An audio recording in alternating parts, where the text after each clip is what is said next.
Yo, check 1 2 1 2.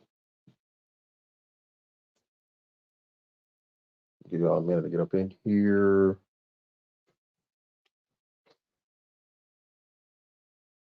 All right, cool. Say something. Let me know y'all in here, man.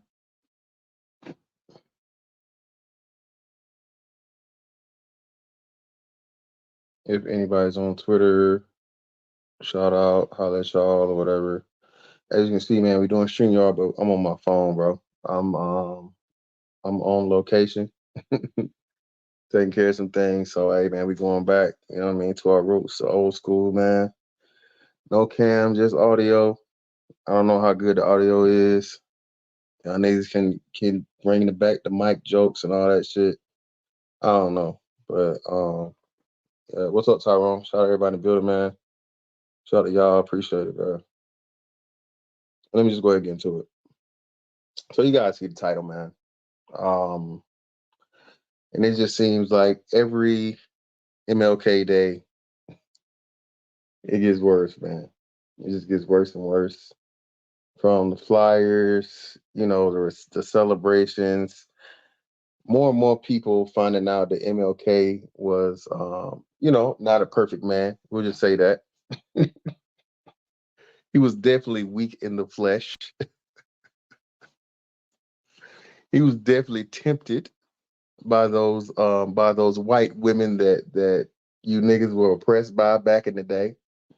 That was his thing, man. And now it's just amazing to see how um the things that we were purposely not taught in elementary school and Black History Month and all these different things come to light, right? And crazy enough, MLK has been downgraded by Black women because he cheated on Coretta.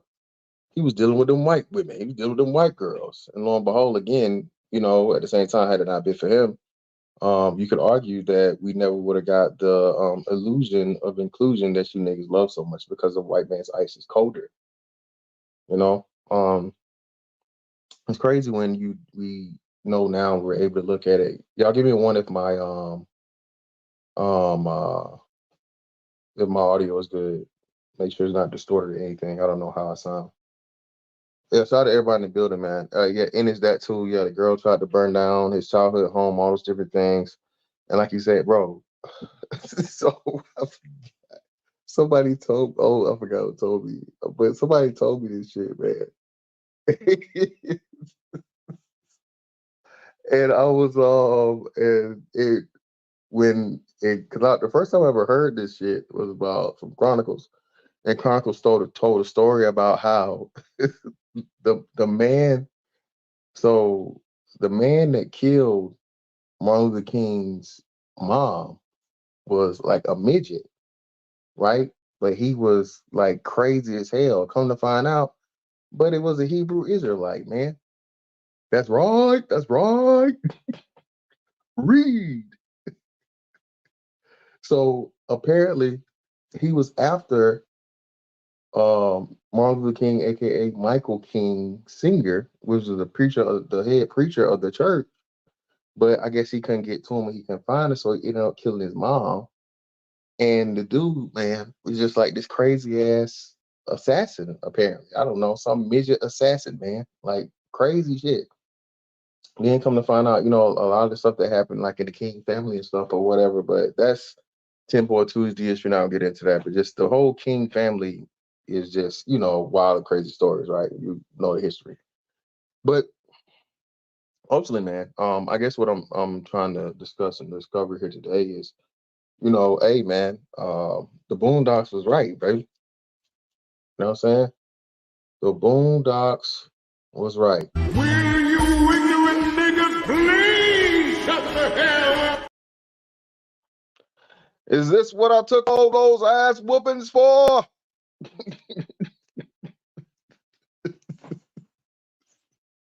Again, man, that shit right there is one of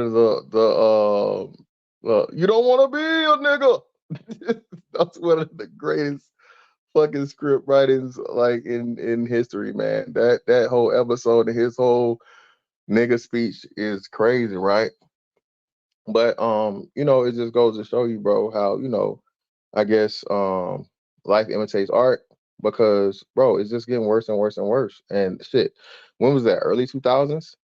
That's the when, you didn't see that shit back when we were in parties and shit, man. They weren't throwing MLK and no flyers like that back then. He would be on the local rec center or the celebration thing for the parade, MLK Day parade. But club promoters, bro, had enough respect not to put MLK, with the fucking with the motherfucking blinged out chain and with the holes in the background and like, bro, Photoshop is hell, man. And I can just imagine AI. I'm just surprised you niggas ain't AI MLK on one of these flyers yet. Tomorrow, now that I'm saying, I'm pretty sure tomorrow we'll fucking probably see one. I don't know, but it's AI shit that just changed so much the game, right? So, having an understanding of what we know now, man, and the true full story of it, bro. It just goes to show, bro. Well, I mean, the man's dream turned into a nightmare because you niggas still, well, actually, you worse off than where you were back when he was marching. Again, we look at the numbers of black people pre-civil rights movement. You know, 6% marriage rate. Net worth and income, middle class, a whole lot better than it is now. Whatever. We had a black dollar. Black dollar was existed because it had to be. We depended upon each other, we respected each other. We weren't, killing each other over nothing. No, the teen pregnancy rate and single mother rate wasn't sky high through the roof. So again, man, a lot of these things before were pulled into the system in which what I'm saying you come to find out, bro, it was just a ploy for the government to be able to get more taxes and to make add the niggas into the thing as to where, okay, you helped the system, but the system didn't help you as much when you could have just stayed what it was and we had our own economy of sorts, right? The same thing that we see now. What's so crazy is people don't understand, bro. Black people were doing this already. The same thing we talk about, the J people doing and the Hispanics doing and the Africans doing, the Indians doing, the Asians doing, all that stuff, bro. Bro, black people, you were doing this already. And yet still you niggas will always want to bring up what, oh man, they burnt down Black Wall Street. They burnt down Black Wall Street, man. Every time we get some man, they gonna burn down, done. Motherfucker be sounding like damn Boom Howard from damn King of the Hill, man. Bro,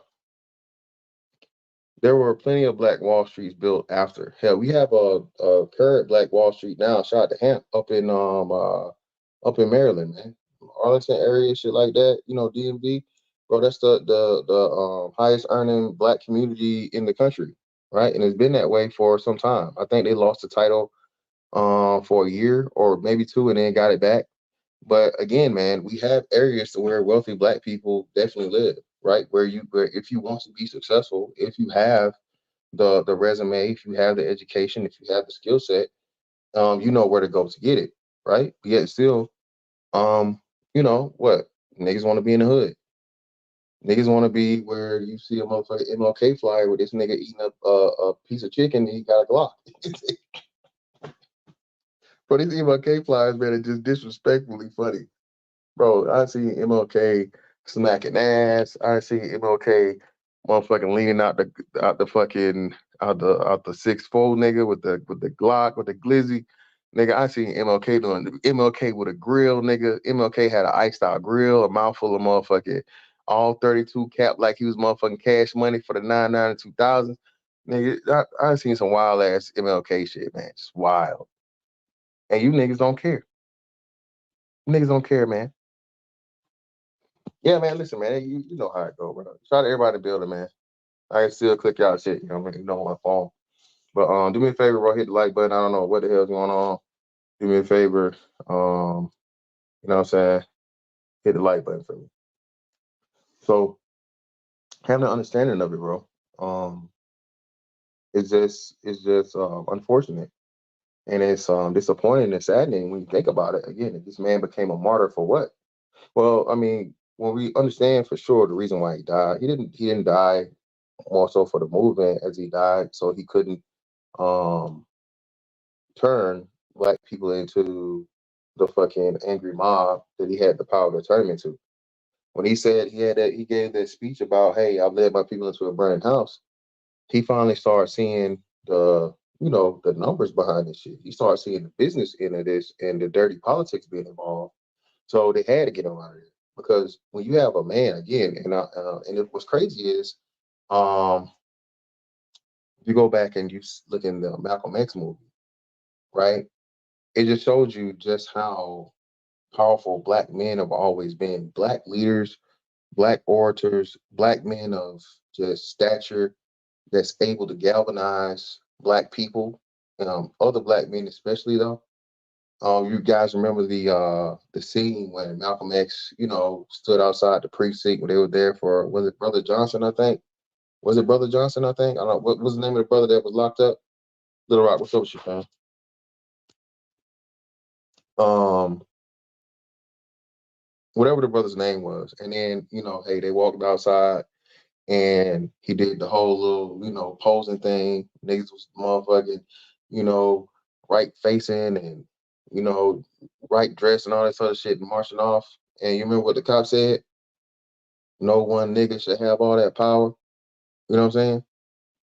Bro, you understand and the crazy thing about it was MLK's reach was even bigger than Malcolm's. Malcolm's was pretty much allocated to the northern parts and all these different things. But the North, bro, they weren't suffering like they were down in the South. So the South has always been the biggest, accumulation, congregation of Black people. And that's where people were hurting the most. So even though Malcolm was up there preaching what he was preaching, for one, his had more of a religious set to it, which was a lot smaller than, NOI. But also, again, those people there, bro, they had never experienced the same thing for the most part as those of the Southern blacks, right?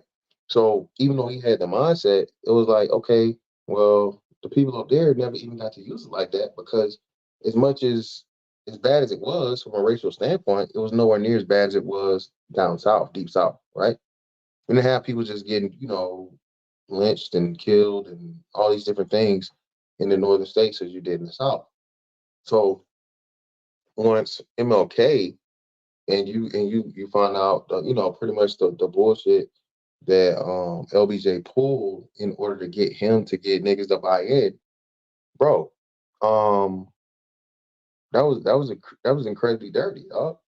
That was super duper dirty because once he understood, well, hey man, whoa, you mean to tell me y'all gave these motherfuckers land, y'all gave them tax breaks, y'all gave them all of this free fucking government money, and our black ass was the one doing the work. And now I'm begging you to let me sit at your table. You know how infuriating that is, man. And again, once betrayal kicks in, bro, and that's why I say this is an important thing about men, right? The most important thing about a man, bro, and what's his name? Doctor what's his name, man? The psychologist right now. The Canadian psychologist. Why can't I think of his name? Help me out, y'all. The dude they tried to cancel him. I don't know how many times. Yeah, Mr. Speak on it. Up. It's a scripture in the Bible. I've dreamed. Okay. Well, shit. They say somebody else wrote that speech for him too. But he had some help with the speech. I forget who it was. If it was, I don't know who the people that helped him write it. Yeah, Jordan Peterson preaches it, bro. So Jordan Peterson preaches it. Talks about it, right? So again, man, a man um that's capable of violence and choosing not to be is the most dangerous man, you know, ever. Because that man who knows if and when to utilize violence at its rawest, calculated, and just most volatile form, bro. And he's able to instill that in other men. This is why I hate when people have the leadership talk, right? Because a lot of people, man, and I'm not saying this or whatever. One of the things that the military gives you the understanding of, bro, is you have to learn what propaganda is. You have to learn how to quote unquote play the game, and you have to learn how to insert yourself and keep yourself out of a lot of the bullshit. When I knew that this shit was over with for real, and why the military was going to have a real difficult time, when they put us in the fucking shit with that country that starts that's that those nigga the conflict that happened a couple of years, you can't say nothing bad about that shit because you mentioned you say something bad, they might strike it, so I can't say it. But the shit that happened, I told you guys about, right, bro? I would hear on the mess decks people saying, "Hey man, why don't these motherfuckers just surrender?" Real deal people and people that understood now because you have Google, because you have fucking, you know, anything and all the fucking information available to you on a fucking search. You know what I'm saying? It's like, bro, it's some bullshit. Like, for one, y'all used to be a part of the motherfuckers. The motherfuckers say they want their shit back. Give them their shit back. Don't try to fight it because you can't win. Okay? Like, motherfucker, Michael Jackson and the Wiz, you can't win, child. You can't win, right? But again, once you see that again, we start getting into some other shit, right? Some other bullshit. But I was seeing actual people way younger than me, man. It was like, but it's some bullshit. And it was at the detriment of us because now we're not involved. We're just supporting, right? So now you got to be away from your family for an extra 3 months. You got to motherfucking go through the motherfucking boat with a vending machine full of number of sardines. You know what I'm saying? Bro, it was months when we didn't get mail. Bro, they was behind on mail, bro. People weren't getting packages for like 2 and 3 months, bro. We weren't getting motherfucking what's the name, all this other shit. They didn't plan for none of this shit because that wasn't how it was supposed to be. And then we ended up getting stuck there. So everything was super fucked up. We getting to run around from fucking, the admiral on the boat, from the admiral that's on the fucking land. What's that fucking what's that, Fifth Fleet? Yeah, from the admiral from fucking Fifth Fleet or whatever the fuck. And I'm just like, bro, what the fuck are we doing? And everybody's pissed because the people are the people at the bottom are the people that aren't at the top. Those are the ones that suffer the most. Motherfuckers at the top, they don't really give a fuck. You know what I'm saying? They feel a little bit of pain, but none like motherfuckers who gotta work 12 on, 12 off, 7 fucking days a week, bro. You know what I'm saying? So understanding, bro, that just how much getting people to buy into something, bro, how volatile it can be. When you get people to motherfucking do the shit they don't want to do. Because, bro, listen, bro, if ever any group of motherfucking people in the military, bro, the people in the military, bro, and this is why people have no idea, bro. You have to be willing to just, you know what I mean, go along, do your job, and do the right thing, bro. It could very easily be every fucking military command, battalion, whatever the fuck, squadron, whatever the fuck, bro. Everybody could just say, "Buck, we're not doing this shit. Fuck that. Make us." And what you gonna do? If everybody the lower ranking people in the fucking military went on strike, what the fuck is the military gonna do? Absolutely nothing. But because people have agreed to the oath, people have agreed to, whatever, they decide to do the fucking right thing and not fucking just overthrow a motherfucker, even when he's unfit to lead. See, the wonderful thing that you learn, man, is that, like, bro, there's a lot of people that are put as leaders, they're not fit to be leaders, or they're bad leaders. They're good leaders and they're bad leaders, right? But at the same time, some of the times you can't choose who the leader is, and you have to make adjustments accordingly. And that's what people don't understand. There are several different leadership types, and this is stuff we learn, in training. They give us trainings for this shit, and that's one of the things I know we have the advantage of when it comes to regular people because a lot of people can't deal with certain type of personality types, attitudes, ways of thinking and all these different things. And the more and more you learn over time, it's just like, hey man, you make the adjustment, right? And the workarounds you can work around, that's what you do, right? It's gonna be people that try to come and rule with an iron fist. It's gonna be the motherfucker who do what I say, like I say, don't ask no questions. Well, that's a person that you might have to go over their head to get them to understand that you're not God. You know what I'm saying? You can't tell me to do something your way because that's the way you want it done. That's not lawful. That's not necessary. If there's a way for me to do it that's more, practical, that's more advantageous and all these different things, my way of getting it done, as long as the task is done, you know what I mean? It's irrelevant. I shouldn't have to do it your way to get it done. And I learned that shit like, it's like an E1. I told y'all, man, the dude, yeah, I'll never forget him. Um, Remus was his name. And dude was just this white dude, bald head, fat white dude that act like he was like, a lifter or some shit, but he's just some fat motherfucker, right? And he was like, hey man, I need you guys to go out there and sweep the flight line. And I say, what?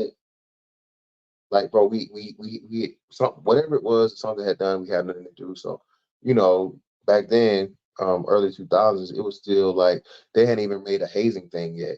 I think they made a hazing thing in the Navy after some dude got tied up in a fucking a chair, a roll around chair, right?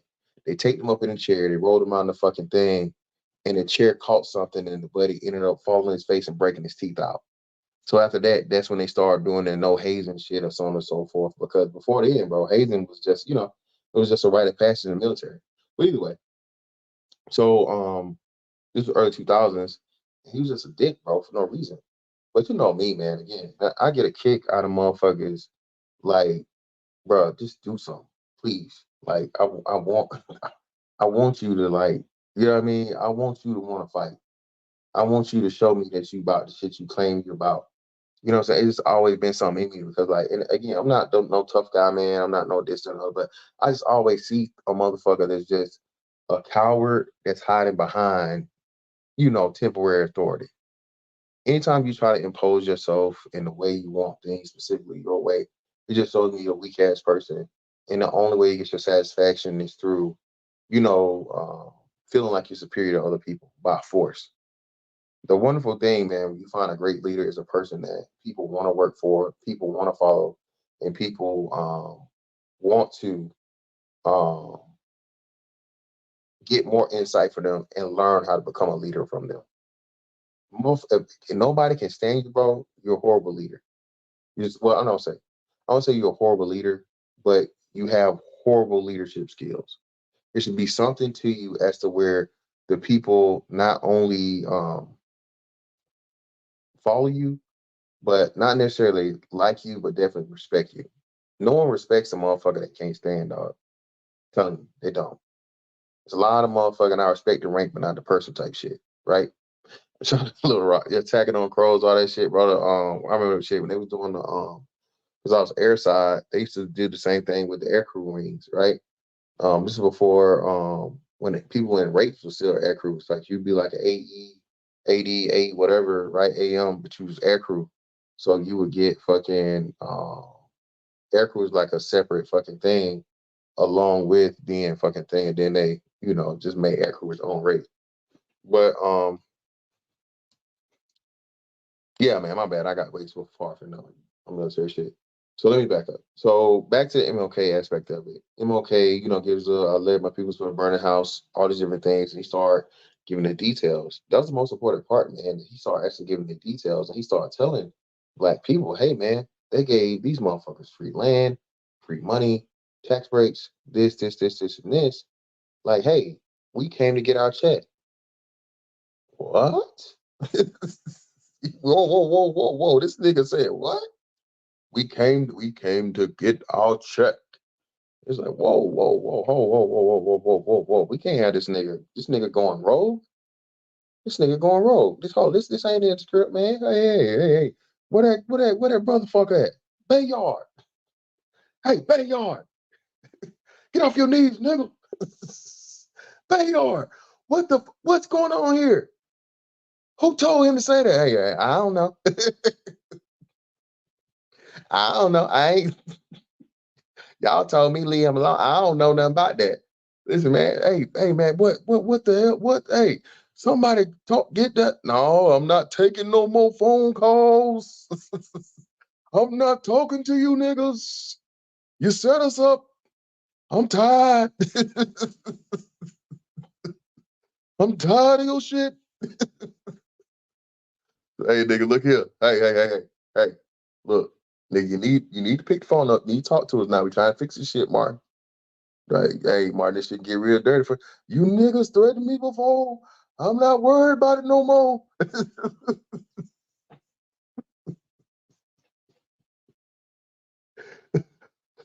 You gonna have to stand on me.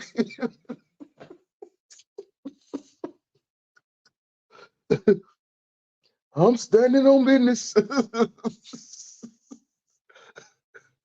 10 toes down. And hey, man, they had to get him up out of there, bro. They had to get him up out of there. Damn, Jesse Jackson down there purposely rubbing blood all over himself and shit. This nigga Jesse Jackson, man, and then that was his relevance because I was right there when Martin died, that type shit. And from then on, man, well, no, Slick Rick, no, it wasn't just that, man. He was anti-war altogether. It wasn't that at all, bro. The Vietnam War shit didn't matter, bro. Vietnam War was irrelevant. It was the shit of where he had the power to galvanize niggas and turn them from being this, we shall overcome and kumbaya guy and let's join hand in hand. So shit, hell no, they up in the ball of this fist. You gotta think, bro. Listen, bro, niggas was surviving dog and fire hose attacks. Like them white folks, and they was doing all that shit, that fucked up shit. The niggas, bro, they needed help. And they still won. Niggas still was fighting back. You ever fought a German Shepherd, nigga? Nigga, to this day, nigga, I can't stand a German Shepherd. Nigga, hey, Michael Vick, why the hell you didn't pick them? You know what I'm saying? That's the only thing Michael Vick was wrong, man. You should have picked the German Shepherds, nigga. All right, I don't know why you didn't do that. Every time I look at a damn German Shepherd, nigga, I'm like, fuck them dogs, fuck them dogs. But that's what I'm saying, man. So you gotta think about this, bro. Again, that's why I tell y'all too, bro. We talking the whole shit or whatever, bro. The whole, the BABG shit, bro. That's real shit. I told you, bro. Phenotypically and physiologically, bro. We have the most fast twitch muscle fiber, um, some of the biggest people on the fucking planet, strongest, best athletes, bro. That's factual, fam. That's factual. That's not just some black man bigging up bullshit. Like no, the world's greatest athletes in the history of the fucking world, most of the world record holders in the the I guess most athletic of sports. Who? Us. So you had an understanding of it, bro. You gotta think about this, bro. Bro, ain't no. If you get a whole town of niggas, bro, that say fuck this shit, we ain't going. We just whooping everybody we fucking see, bro. You have a hard time, bro. You have a hard time, and you can't have the National Guard come in and just shoot niggas down in the street. You can't be. You don't want to be the president to do that. So then what? So now you got a whole town that's under siege, and you got people fight back or whatever against these racist ass police stations and sheriffs and whatever and all this other shit. Bro, MLK had a power, man, that they understood. That's why they got up out of there. So the Vietnam War, bro, was that was nothing, man. That was just a comment, a speck of dirt in the whole motherfucking scheme in that situation. But moving away from that, man, to modern times, right? Um, bro, what have we done to fulfill Martin Luther King's dream? I mean, shout out to you snow bunny niggas. I mean, hey, shout out to y'all, man. Living the king dream. But that's something too that I guess a lot of people didn't know about, and I guess none of us knew about until the story started coming out. And again, you can't say it's rumors or whatever, bro, because again, his man snitched on him along with the fucking FBI information that they had, right? And now again, like I said, black women acknowledging it and shitting on MLK's legacy because he was out here getting some side white pussy. You feel me? He's getting that white pussy. You feel me? City ninjas are still in the same position. Well, no, that's what I'm saying, right? So again, um, what have we learned, right? So what we learned is this: as easy as it is to, and this is why I say you can't have a messiah complex and have one person give one person too much power. Who did I tell y'all the same thing about? I said it's about somebody else, y'all. Who put the name in the chat? Whoa, brother. Wait, what? What? Oh, yeah. That's yeah. Oh, yeah. That's nigga MLK. MLK Boulevard is always the one of the most worst crime infested fucking streets neighborhoods in the damn city. Guaranteed. Silent sir. Yes, indeed. Silent sir. I told you. Oh my God, man. Speak on nigga. I cried. Nigga, I was crying. I was hollering, nigga. Long Beach Griffith is crazy, bro. It's like, oh my God. And that's what I'm saying. Shit like that. It's true, but funny, and it just takes away the luster of the shit. But no, it was KS. So I told y'all this with KS, man. When you do the Messiah thing, bro, right? Especially for a powerful movement that needs to happen for the sake of the people. If and when that person goes, naturally, unnaturally, martyrdom, whatever the fuck it may be, bruh, a lot of that shit dies with them because you allow one person to be so much of the focal point is that everybody's going to identify the movement, the ideology, the whatever it is with that one person. It's going to stop however and wherever they were when they died, right? So MLK was the same way, you know. MLK was the same way. I think, but Malcolm died before Martin, right? But again, Malcolm's whole shit was internal. Malcolm get taken out by the government, so to speak, or they claim he did, but no, that wasn't the fucking government, bro. That was Nation of Islam had some shit to do with that because of their internal jealousy, nigga fucking bullshit, right? MLK was much bigger than that because again, MLK was a whole movement for black people that have been suffering the longest and the most. So when all the people gather behind him and he's the only fucking focal point, bro, and he gets up out of there, well, especially for a group of people that haven't had prominent leaders, right? That haven't had any of this type of exposure on the national scale to where, what I'm saying, everybody's coming from all around to join up, in Selma and Birmingham and all these other places just to, take a stand and make a statement. People that don't even live in those states, they don't live in those cities. Well, how much draw does that one man have? And where does that draw go when that one man is no longer around? This is why you have to have, hubs and things. This is why I talk about one of the biggest issues and problems with the whole passport bro thing, man, is, bruh, it shouldn't be just like, um, and this is what's funny to me is like people still haven't like understood it or noticed this shit yet. Like, bro, it should be regional niggas. It should be a nigga that's a South American nigga. It should be a European nigga. It should be an Asian nigga. It should be an African nigga, like West African, East African, South African. It should be Australian. It should be a black man or a group of black men in every area that establish black men's dollar, reputation, business, some type of political influence, however possible, in that area, if possible, and just establish the importance of black men and set foundation there, right?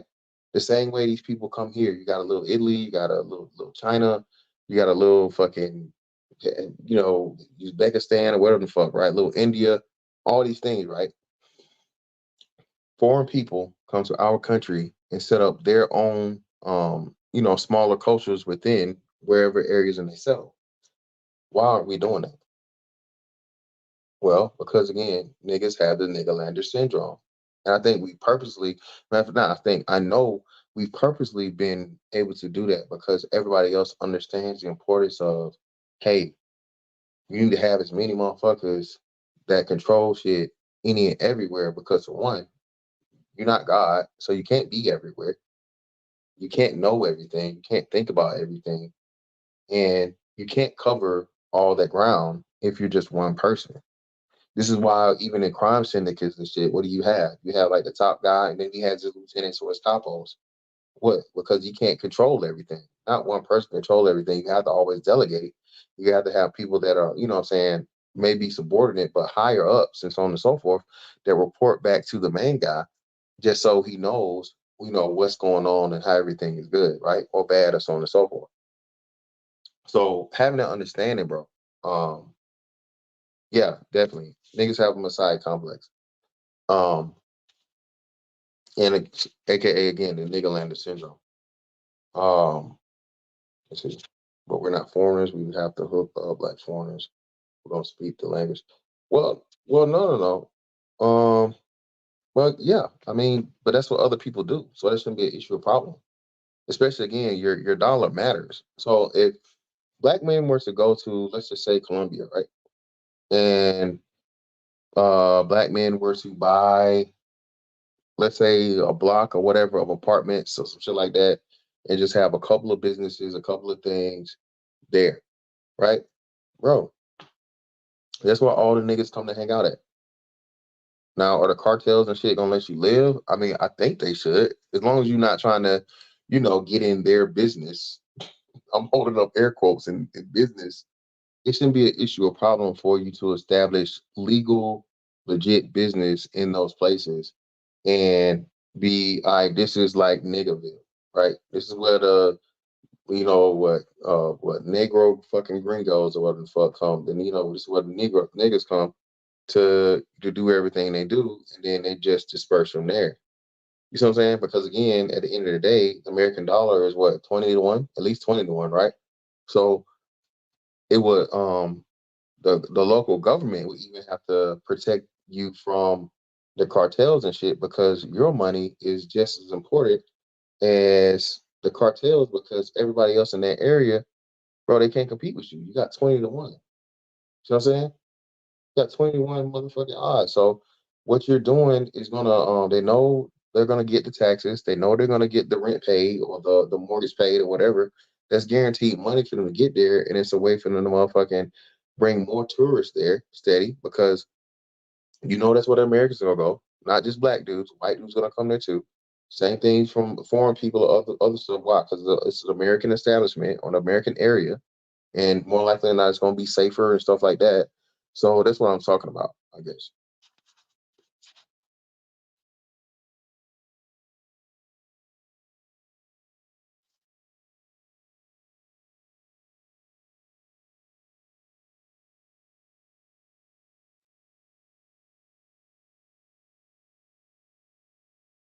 Yeah. Well, yeah, it's still gonna be a little bit, man. It's not be going nowhere no time soon. But either way, so the whole thing of MLK, man, the dream that he had becoming a nightmare. We got motherfucking MLK on a Sukihana, on the fucking Sukihana flyer. And again, just a black woman in herself. Everybody talking about Coretta for whatever reason. They want a Coretta. I'm the Coretta. Coretta this, Coretta that. Listen, man, there are no more Corettas. Okay, there are no more Corettas unless you Coretta age. Black women are past the Coretta stage, man. Okay, vast majority of them. Again, when we did the numbers the other day, man, and y'all niggas better start giving me credit for my numbers too, goddamn. I seen this shit, nigga. Media man ain't the only one to do numbers out here. I see him talk about some shit I told y'all months ago. We discussed we discussed that there were more good black men than black women like what 3 months ago, 4 months ago. You know what I'm saying? I just calculated them raw numbers or whatever, and we over adjusted, and we still ended up for like I think it was what, a negative. I think it was a negative million choices. It was negative million black women for the black men that were left, right? We said something like it was at least a million. It was at least a negative, even though you have more black women than black men, right? The black men were still at a deficit because the black women were just not, they just weren't up to par. Okay. You take out the obesity rate, and we only count obesity, we didn't count overweight. Take out the obesity rate, take out this I already got a kid, take out the poverty rate, and then we like I think adjusted for like, some other bullshit just arbitrarily. We still ended up with, giving black women a lot of pluses, you know what I'm saying, and lesser in the bad situations, and making it worse for black men, over inflating the numbers of like the prison population, and over inflating the numbers of all, LGBT. And can't don't want all the fucking narratives and the lies and bullshit that they still talking about that's no longer accurate. We over adjusted for that. And still at the end we came up with a negative for, the black men that were left. Single, childless, in shape, you know what I'm saying, middle class or upper, all these different things. And the majority of fucking black men, bro, you know what I'm saying? You were at it's just not enough left. It's not a good viable options left.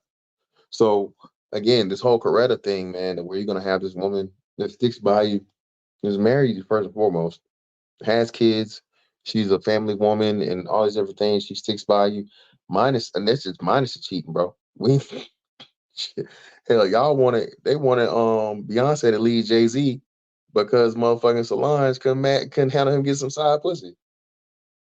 Y'all wanted Beyonce to leave Jay Z because Solange was mad Jay Z got some side pussy. Beyonce know how that shit go. Any woman that has a motherfucking, a high caliber nigga know how this shit go, man. Y'all do this shit with motherfucking, Gunquavius, and that nigga work at Walmart, shawty. Shawty, you check this man phone every other night, and every other night he got some bitch, some new little bitch that that's a cashier, or she a stalker, or she do motherfucking Walmart delivery or whatever. You know what I mean? She work in the garden center. You check in, this nigga talking to him. So if you can, bitch, if you can put it up with this nigga, why the fuck would you not expect the motherfucking a woman to put up with it from a billionaire nigga? It's crazy, man. It's crazy.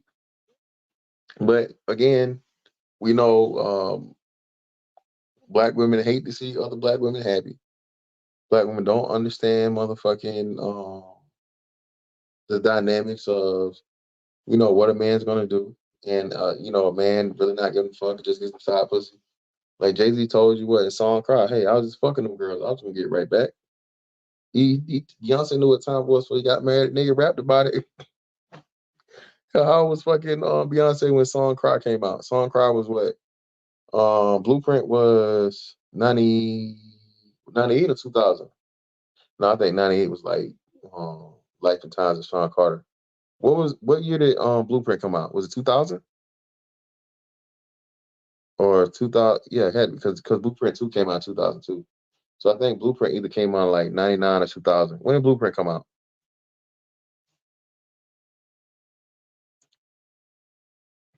2001. Damn, I jumped all over that shit. Which is it? Is it 98 or 2001? 2001 sound more right. 2001 is too close. No way. 2001, no, no, no. It didn't come. It had come out before 2001. Blueprint 2 came out in 2002. So and I think it was an album between. It was definitely an album between. Yeah, 98, 99. Yeah, no way. Yes, appreciate you, JT. So yeah, he told he told you that shit when motherfucking Beyonce was still in fucking high school or some shit. You know what I mean? So having that understanding of it, man. Um, you know, that's what you gotta that's the thing that you gotta put up with when it comes to, this whole Coretta shit or whatever. Black women not trying to hear that shit. For one, they're not trying to get married, and they're not trying to be under the motherfucking the leadership, the ownership, or whatever of a black man. So, you know what I mean? Just the day of having a Coretta is over, bro. Black marriage, bro, is doomed. Which even still exists, is over with. Bro, I'm telling you right now, black people's marriage are at the at 28%, I think. Right? The number of black people married is only 28%. In that 28%, you have, alternative lifestyle situations. A lot of them are going to be Gen Xers and Gen Z, and not Gen Z, I don't know, that Gen X. Gen X and the boomers that are left over that's still surviving. I'm telling you guys, bro, when you see the real true numbers, which I'll say being another 7 to 10 years, which would be right at what, like 2030, somewhere between 2030 and I'll say 2035 ish or so. So 2030, 2035 ish, bro. That's when we really go motherfucking have an understanding, bro, of what's really, really fucking going on out here. All right. And just how much this shit cannot be fixed. And by then it's too late. You know? Um, I think everybody outside of us who aren't having these conversations, and everybody outside of us who said we just niggas arguing and complaining about women on the internet, really doesn't see why the numbers and data they hate so much is important, and how it's gonna fucking affect black people as a whole in the long run. Bro, less than 30% marriage rate and going down more and more and more. You get under 20%, that means nobody is trying to build together anymore. Right? That means nobody's trying to come together and build families. The best situation for families, for children, is being raised in a two-parent household, right? And I would say this too. It's not going to even be people that are cohabitating though and doing it that route. That's the crazy part about it. You know what I mean? That's the crazy part about it. Pushing P. Bro, hey, man, I should be back home tomorrow. I gotta crank up a fucking 1042s on this shit, bro. Bro, I'm gonna tell you this, bro. They trying to start a war so bad, and they need a war so bad for this town. They trying to pull out all the stops, bro, to either delay this damn election or whatever, bro. That's all I'm gonna say. That's all I'm gonna say. Any everything and every reason or whatever, bro. I don't listen. I'll just say that. Yeah, RT, and that's what I'm saying, man.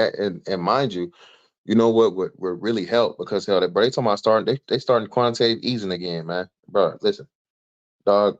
What would really help is for whatever this fucking economic crash is gonna happen, go ahead and happen. All right, that right there is gonna flush a lot of the bullshit out and make a whole lot of the motherfucking, the motherfucking spray painted gold fucking turds, man, float to the top, bro. For real, for real. That's the scary part. That's the true scary part of all this shit.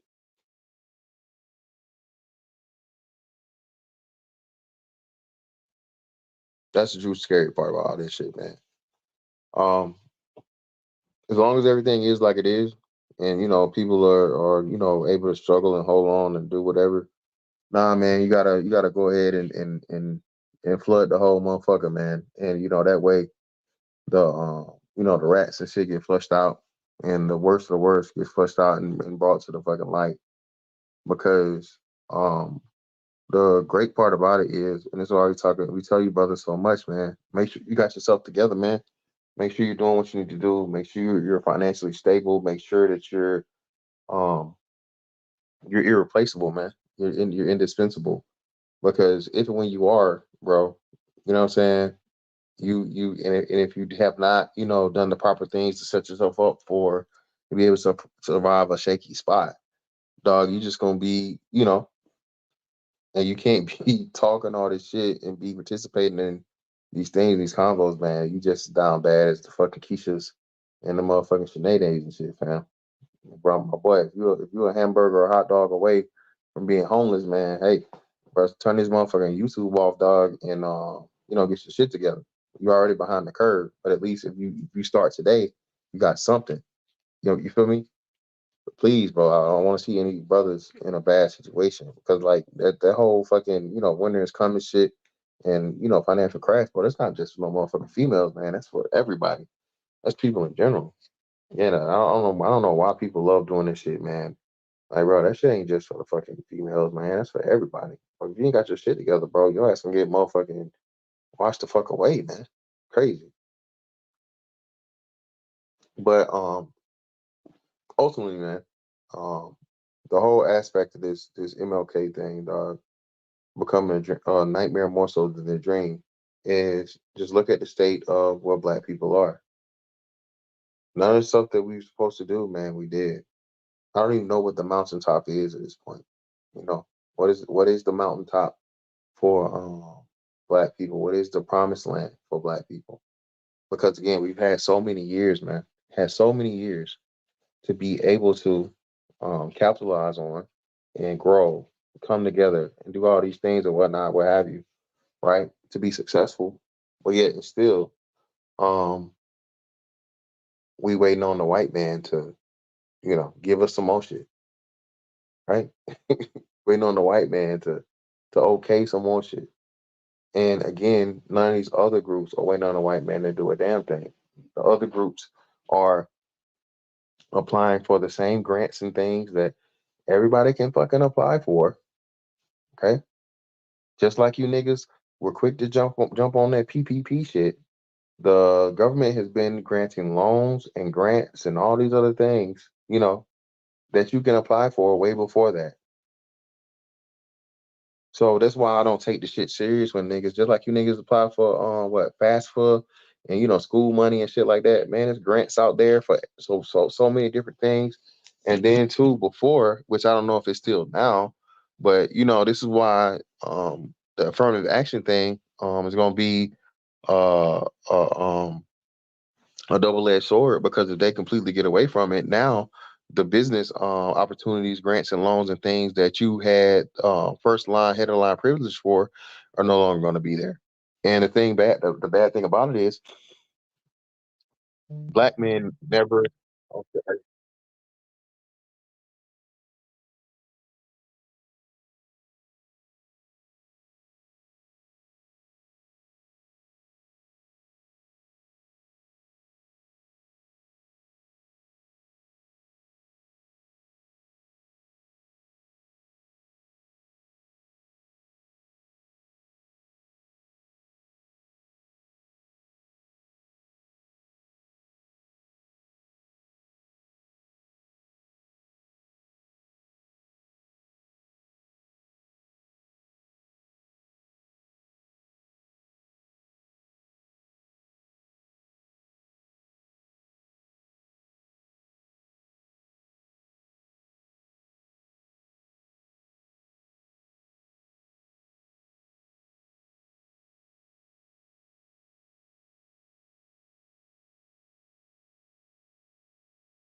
my bad. I was I had to take that. I had to take a call.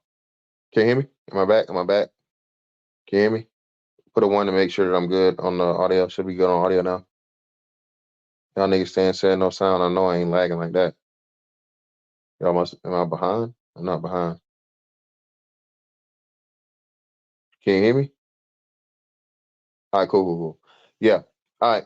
So, what was I saying? What was I? Damn, I got soundtrack. Shit. Oh, yeah. So, affirmative action in the businesses and things. So, the bad thing about it, right, is that being that Black women took up the fucking two hit minority shit or whatever, um, a lot of brothers never got to take advantage of it because the that's why another reason why when black women are starting the most businesses. Well, black women are starting the most businesses because y'all apply for all the damn grants, and they even get preference over black men because now they're two hit minority. You're a woman and you know what I'm saying, you're black, and then two, they're impoverished. So I tell y'all, man, this is when I say a lot of these things that black women say they think when it comes to, oh, we making more money, y'all, all this other shit. No, it's not that you're making more money, is that y'all get more free money. So by the numbers and by the salaries, no, black women aren't making more money than black men. But bro, if you add in, like I told you guys, man, and it's still true to where they're not making more money. But this is why I say, bro, even if a woman's getting $100 a month from fucking child support, bro, what is that? That's $1,200 extra dollars, tax-free dollars every year. Tax-free dollars that she can only, use as a benefit and not her detriment. You know what I'm saying? Increase that to fucking 200. Now that's $2,400. Increase that to 1,000. Now that's motherfucking that's $12,000, bro. And shout out to all my military niggas, bro. If you in Virginia, bro, you're not paying no less, military or not, bro. You're not paying less than what, $700 for one kid. 700 fucking dollars for one kid, bro.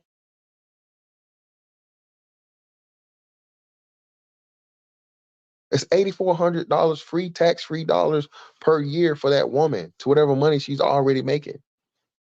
Oh, well, she got to pay for the kid. So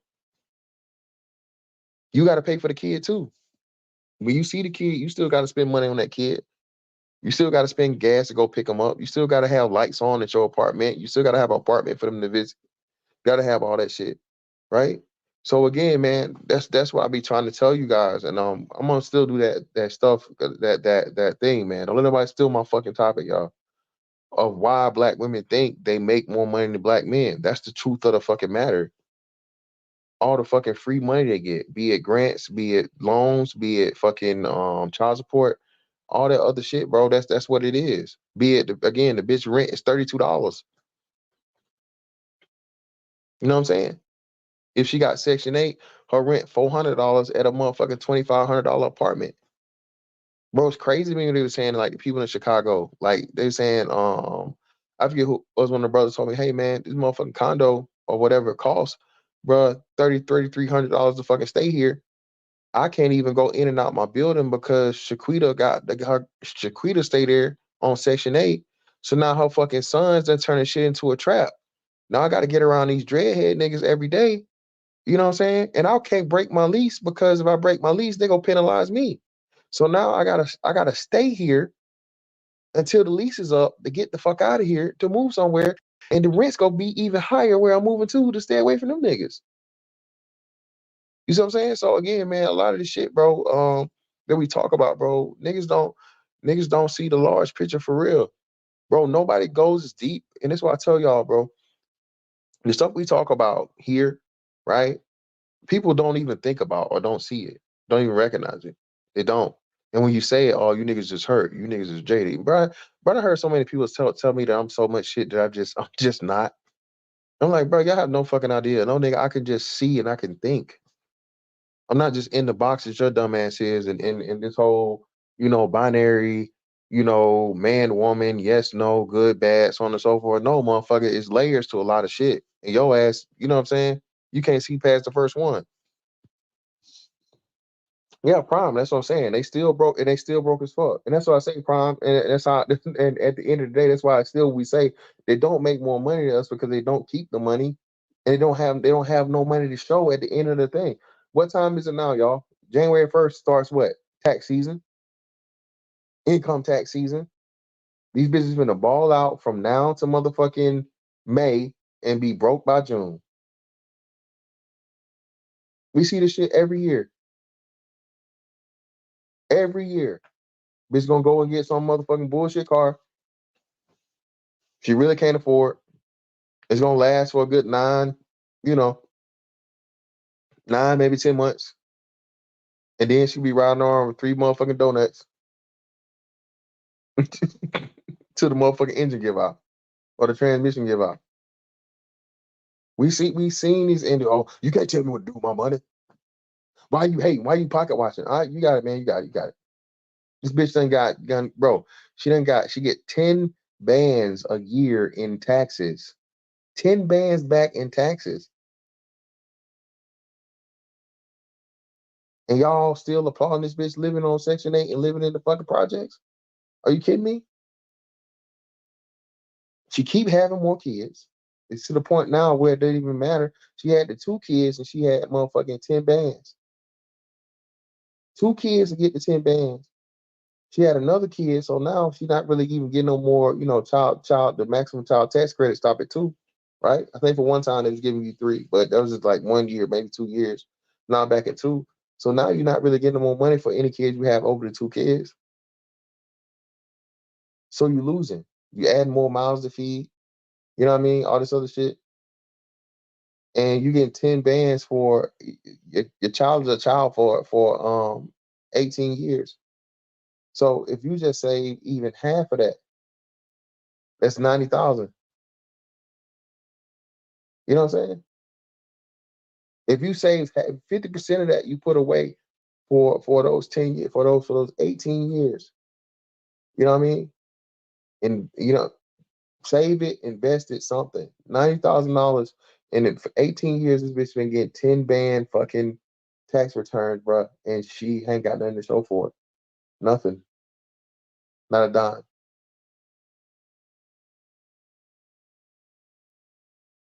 Yet still, if we call it out, oh man, you niggas pocket watching, man. You niggas hate, you niggas this, you niggas that. No, man, no, nigga, we're being men. Men are supposed to be analytical, logical, and bro, statistical. Men are supposed to be about the numbers. The numbers never lie or hardly ever lie for the most part. If you're getting all this fucking money, man, you mean to tell me you guys still have a negative, zero to negative net worth? That's a problem.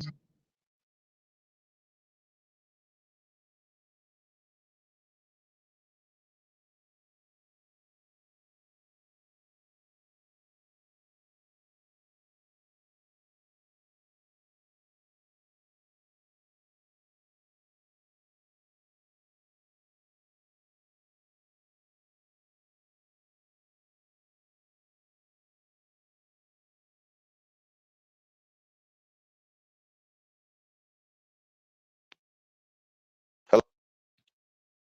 Oh shit, mine said hello. Hey, I'm back. I'm back. I'm back. I'm back. I'll tell y'all what's going on later, man. I can't talk about it right now, but man, some shit, bro. But hey, it is what it is. Appreciate y'all for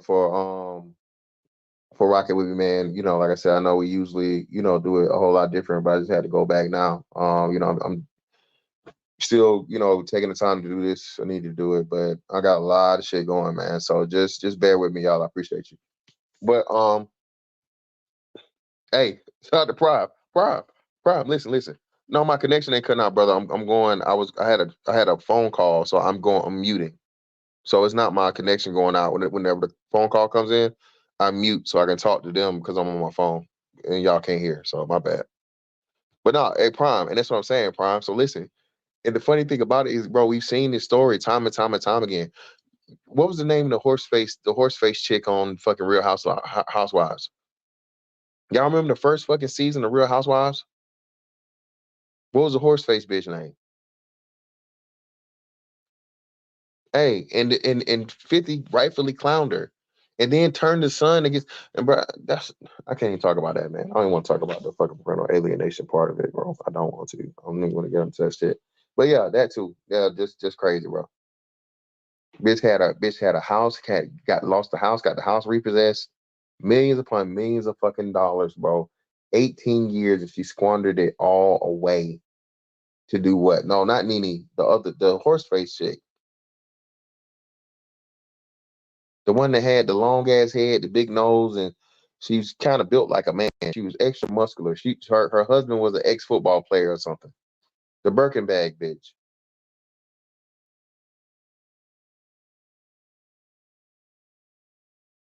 I think they brought her back like one of the last two seasons or something. She had been gone for forever, and they just dug her up out of somewhere. Anyway, bro, this bitch was bragging about that motherfucking Birkin bag, bro, which was out of date from what everybody said, like the other women said, bragging about this fucking Birkin bag. And her son was sleeping on the floor, dog. Her son's mattress was sleeping on an air mattress, if I remember right. Her son was sleeping on a fucking air mattress, yo. Her fucking big ass son, who's like, turned out to be some type of like because he's his dad's son. I think his dad was either an O lineman or a defensive lineman. So her big ass fucking son, bro, was sleeping on a motherfucking bed. It was either air mattress or the bed was on the floor. Why this bitch bragging about having a motherfucking Birkin bag? Bro, this what I knew. This what I knew. Like, whoa, wait, what? Like, shawty, your son, you can afford the Birkin bag, but you can't afford your son a damn bed frame or a real bed. And she was old. Like she was in her 40s then. So like, what the fuck are we doing here? What are we doing?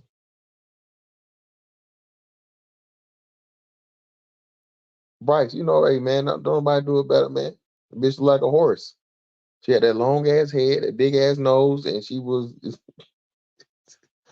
very muscular.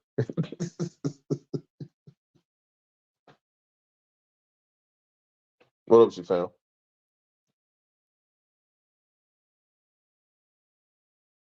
But nah, man. Um,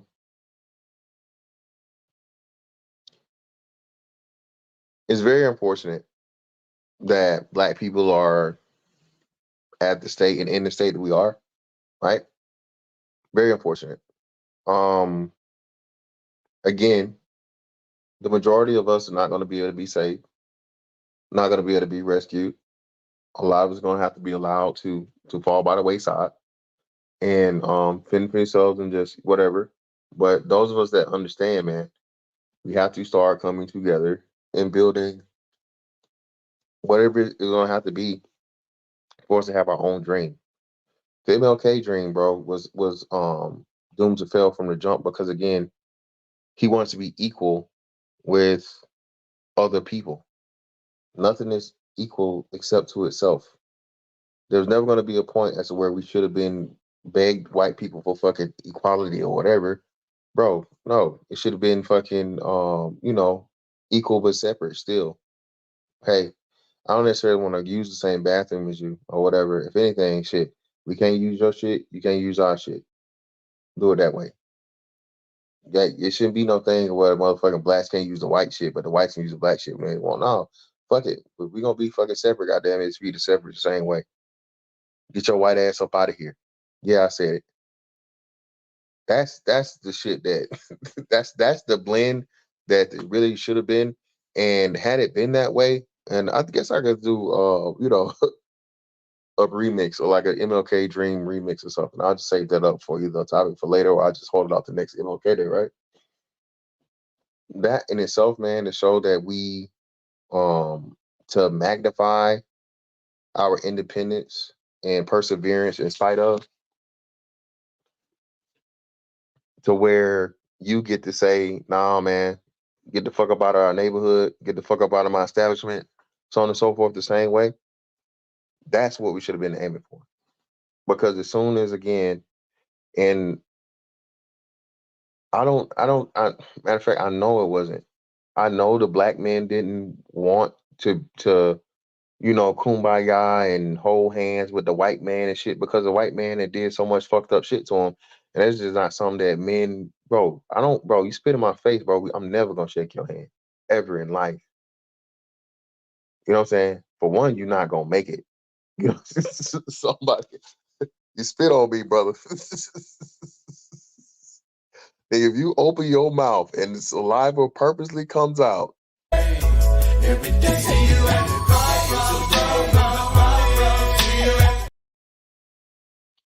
that in itself is wild, bro. Hey, you nigga, you up out of here. Fuck that! That in itself. So that's why I say, man, even back then, the movement had a lot of influence from black women, again, wanting the black man to be seen as the white man's equal so she could feel like the white woman. The Miss Ann syndrome, bro, is so real. And outside of us, bro, nobody talks about that shit. Again, this is why light skinned women, that's why y'all get so much hell because they see, you only want her because you really want a white woman and you can't get one. No, bitch. I want the light one. Not the white one, okay? The light one is prettier, she got more ass, she look better, all this other shit. What the fuck you talking about? I don't want no damn boy built Becky. Get the fuck out of my face. What's wrong with you? I don't want no motherfucking boy built Becky. Get the fuck out of here. Bitch, I know what I like. But again, because, yeah, man, because in your mind, the light woman is too close to the white woman. Y'all go fucking hate, man. This shit crazy, bro. Cherie, appreciate the rocket, man. Cherie. That's her damn name, the Cherie bitch. That's who it was. Her son was sleeping on the fucking floor, man. Let me drop this link, man. If y'all come up here, let me see. Let me see.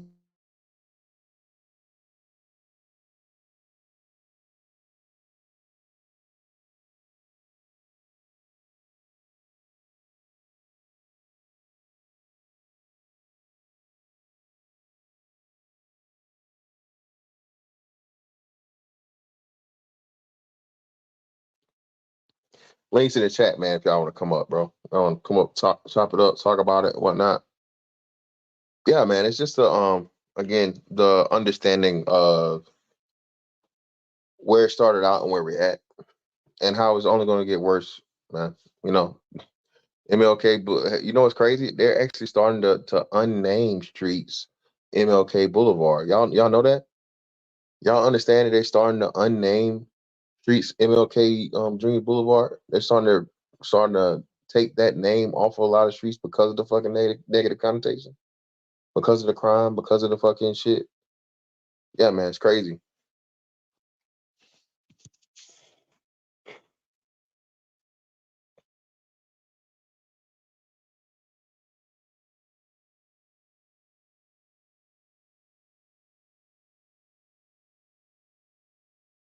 Nah, what? Nah, you hadn't heard that?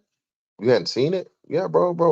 They have unnamed and unnamed some of them MLK boulevards, man.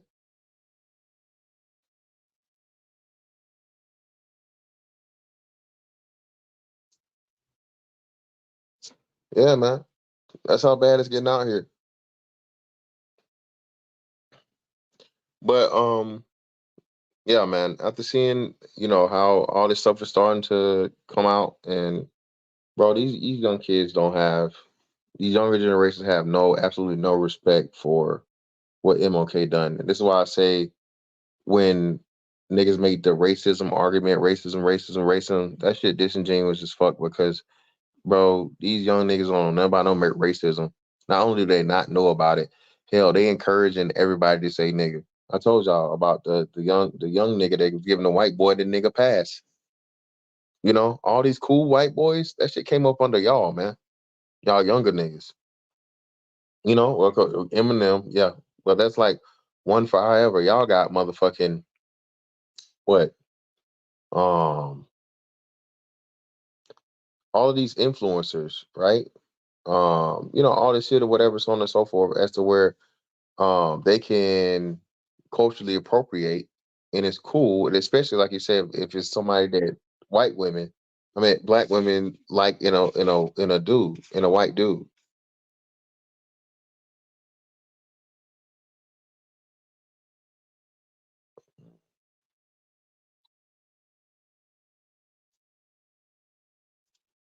Yo, what up? Yo, hello? Yeah, Yo, what's going on, bro? yeah. Can you hear me? Hold on. Uh, Oh, he dropped out. Oh yeah, come back if you can, man. But yeah, DJ Vlad. Um, but no, Adam 22, bro, is just as big, if not bigger than DJ Vlad now. And all the niggas that co-sign him or whatever. Let's see, let's try it again. Yo, what up? Can you hear me? yeah. Yeah, what's up? Can you hear me? Yeah, I can hear you. Can you hear me? Yeah.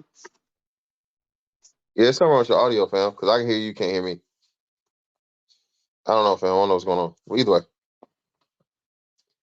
Lil Pump said, nigga, that's the one.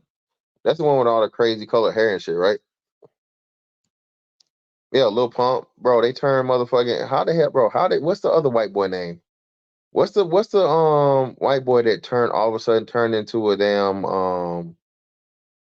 he turned into a motherfucking rapper slash like just crazy wigger dude, Canadian dude, little Canadian guy. What's his name?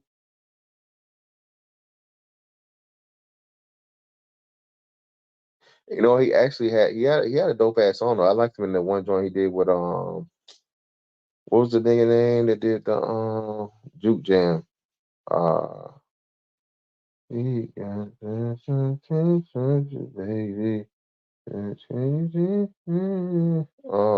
the name of it? Well, not Machine Gun Kelly. He's younger than him. The other dude. This guy was a pop guy. No, not MGK. He was a kid, and they got him saying they got it saying run nigga. That dude, I can't think of his name. What's the young dude name, man? He's a wigger now.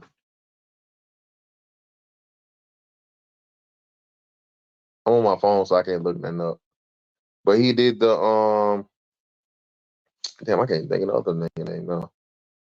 He got the song with the biggest fucking song with the Blind Fury. Who the hell is Blind Fury? What the fuck was that? I know you talking about the nigga from like Justin Bieber. Appreciate you, Royce. Yeah, Justin Bieber. Yeah, bro, y'all let Justin Bieber become a real nigga, man. That's what I know you niggas was done. Justin Bieber became a nigga. Get the fuck out of here, bro. You talking about Blind Hold Fury on. from the fucking? What's up, fam? Can you hear me? Yeah, fam. I don't know what's up with your audio, man. I can hear you just fine. I can't put a one in the chat if y'all can hear him. I don't know why he can't hear me, but I can hear you. Yeah, what you talking about? Ew, bro. Like, Justin Bieber is a real nigga now, man. What the fuck? It was a oh, for what? Whoa. Is this dude a real fucking battle rapper? Like the BET, the BET guy? Get the fuck out of here. Yeah, get the fuck out of here. Come on, man. This, yeah, I can't. I don't. Hey, send me that Urban brother. You gotta email me that, bro. Either email me that or DM me that, bro. Because I need to see what the hell going on here. Because Blind Fury was like either he's Hispanic or Asian or some shit, right? Blind Fury is like a Hispanic dude or Asian dude.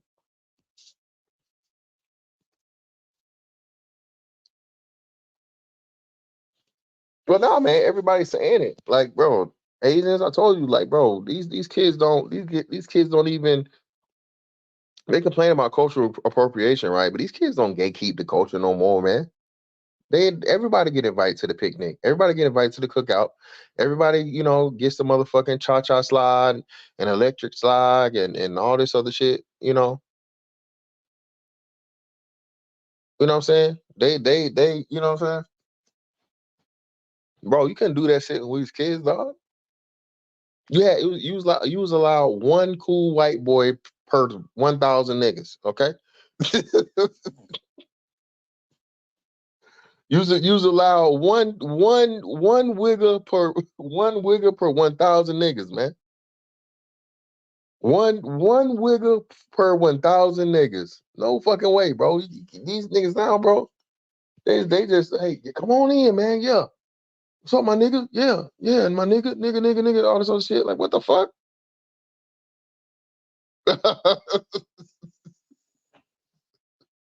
Of Arizona, you was the one.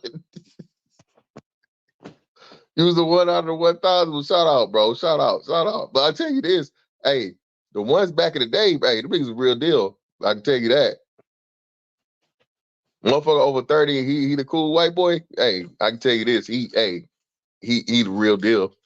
Not like these new motherfuckers, like this 1090 Jake bullshit. Get the fuck out of here, man. You nigga, that nigga there. See, now I got sidetracked. Bro, this 1090 Jake shit got me so hot, bro. Somehow, niggas let a white boy that snitched himself in jail, snitched on the jail, on record, right? Coming to the national motherfucking determiner of nigga snitches. Bro, if you niggas don't get the fuck out of here, bro, I can't stand you niggas. I can't stand you niggas. I can't stand you niggas. Another perfect example, bro. Martin Luther King did not have that dream, nigga. Now I'm going off. Listen, Martin Luther King did not have the dream of some white boy, okay, who went to jail, who got locked up, okay?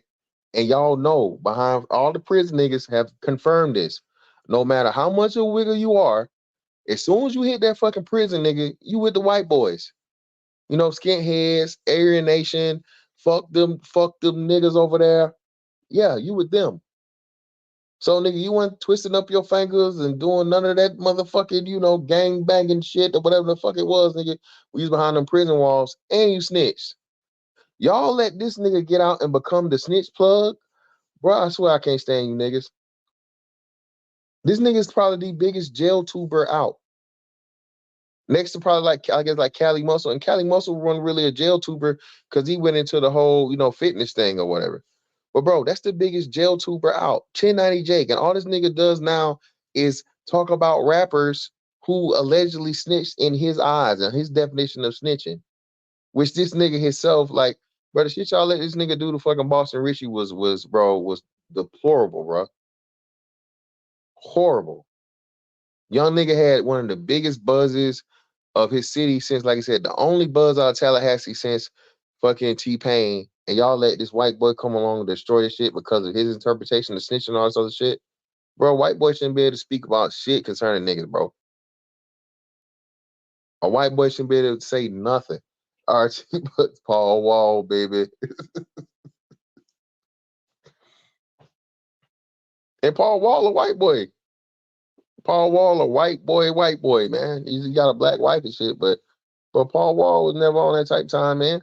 Paul Wall didn't even talk about guns and shit or shooting or none of that shit. That nigga was, I'm on them swangles. Swanger sipping lean, bling bling. Paul Wall wasn't even on the violence in his raps, nigga. He was like, hey man, I'm just a cool white boy, man. I ain't finna slide, I ain't finna ride. You know what I'm saying? Yeah, 1090 Jake, that piece of shit, man. Yeah, that guy. Oh, Bubba Sparks, man. Hey, Bubba Sparks is another man. Georgia Jim. Bubba Sparks hasn't had them bars though, man. Bubba Sparks has a fucking bar. But no, man, that's what I'm saying, man. And like I say, this is just a thing that happens to where I can't rock with the bullshit niggas be talking about. Man, y'all let these people this and that. No, no, no, y'all new motherfuckers, man, giving up the sauce. Y'all letting everybody motherfucking join the club, man. Just off the strength of, knowing some slang and can twist their fingers up and do a fucking cool LeBron handshake or some shit. Get the fuck out of here, man. Yeah, Eternal Diamond, bro. Look him up, man. He's the official snitch maker, which is super weird, but yeah, it is what it is. But ultimately, man, listen. Um, MLK's dream, man, came to an end a long time ago. Really did. That's the sad part about it. To be truthfully honest with you, the mountaintop, we don't know what it is, or where it is, or where to look to find it. In the promised land, bro. Again, for us, nah. Mm-mm. It's a separate place for black people and niggas, bro. A lot of these niggas, the promised land is, finally getting their reparations check and all this other shit just so they can give it right back to the people that gave it to them. You know, other people are, truly being fucking self-sufficient and being successful and being in competing, okay, competing with these motherfucker other groups, man, to show that, we are um one of the original big three and one of the reasons that this fucking country is as great as it is. All right. Listen, man, I don't like talking about slavery. I don't like using slavery as an excuse. And the sad understanding about it is um slavery to black people is what alcohol is to a alcoholic, right? They have to completely and totally abstain from it, right? In order to heal from it. And that's why I say having a slavery conversation with black people is just non-productive because it's so emotional. Even though again, none of the people that are still living ever experienced it, right? Or even came close to experiencing it for the most part, right? So them talking about it is just, what we've been told and the stories that have been passed down. Not saying that all of them were inaccurate, that didn't happen, but again, a lot of some of the shit was embellished, dog. All right. And that's on purpose again, because if you understand the power of an origin story as to where this is where you began, and this is where your everything from you starts. You tell the black man, hey man, you came off a boat and your people were forced to be here, and this, and this, and slavery, slavery, slavery. Well, okay, you know what I mean? That's a powerful thing to do. But y'all don't even understand. Now you're making the white man, the god or the controller, because he's your origin. And that's a part of the fucking scheme to keep a lot of shit the way it is. But if you really start having a conversation with niggas that get too emotional, they can't take it, and oh man, you trying to praise the white man and this and no, I'm not at all. I'm really just trying to tell you the power of psychology, and the way you structure some shit and you keep it, a certain way. But never mind. You're right, man. You got it. The white man is bad. It's a white man fault. You can't make it. White supremacy and boat breaking and all that Tariq Nasheed shit. But like, bro, this nigga made a movie about that, man. That's wild. That's wild. This nigga made a whole movie about black men being sodomized, bro. That's when I couldn't take this nigga serious no more. That's like, man, come man, get this nigga out of here, man. This nigga Tariq Nasheed made a motherfucking gay slave porno. Oh my god. This nigga made a brother fucking slave porno, man. Crazy, man. You know,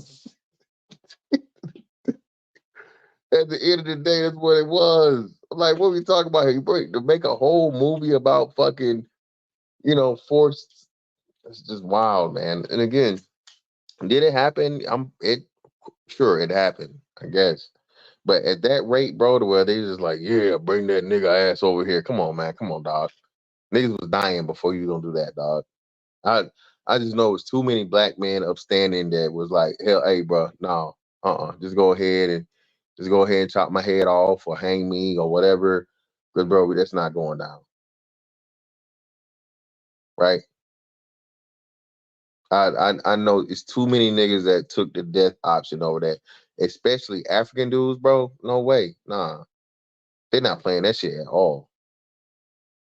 They're not playing it at all, bro. And then you weren't gonna have the other man just stand around and take it like that either. You know what I mean? No pun intended. Like, nah, man, that was been all kinds of shit. So I just don't see that being a highly reoccurring thing that happened. Maybe did it happen? I would say that it happened. Acknowledge that it happened. Some weird fucking just gruesome shit. But again, the biggest, strongest out of them, and nigga, you gonna have to kill me, okay? And I know all them niggas was on that type of time. I can guarantee you that. You finna what? Shit. Hey, you might as well go ahead and shoot me right now. And you have to shoot me more than once, because just you even, you know. But that's what I'm saying, man. But again, it goes to show you just how much niggas want to believe the narrative, man. And they're so obsessed with it that you can actually sell black people the slavery story, the slavery narrative. Still make slavery movies, and niggas get and they feelings and butt hurt, for lack of better words, no pun intended, all over fucking slavery, man. And again, every fucking civilization and every continent except for Antarctica has experienced slavery, has been a fucking place of fucking slavery, man. Every fucking continent, dog. You know what I'm saying? So again, when you say that, oh man, you're trying to dismiss it. No, it's not. I'm trying to dismiss it. I'm trying to help you understand it. And not only that, black slavery was one of the shortest instances of slavery, man. One of the shortest instances of it. So to imagine, like, how long slavery lasted in Africa with, with different tribes and different shit or whatever, right? Um, And then, we know what was going down with Asia between China and Japan, North Korea, South Korea, all these different things, bro. Bro, this the slavery shit, man. And then hell, that it's documented that some slavery still going on in certain places in the Middle East, right? In North Africa. So having an understanding, bro, how are we gonna keep talking about this when again, um, you know, it's just something that everybody's experienced. That's why I say black people really need to abstain from the slavery conversation just at all, so we actually get to a healthy understanding of what it is and just take it as face value and take a lot of the emotion out of it. Okay, a lot of emotion out of it. Again, bro, all that shit that happened in slavery happened before. There was no new fucking torture. There was no new method of killing. There was no new anything that happened during slavery that hadn't already been performed in some motherfucking point in time in history and not worked.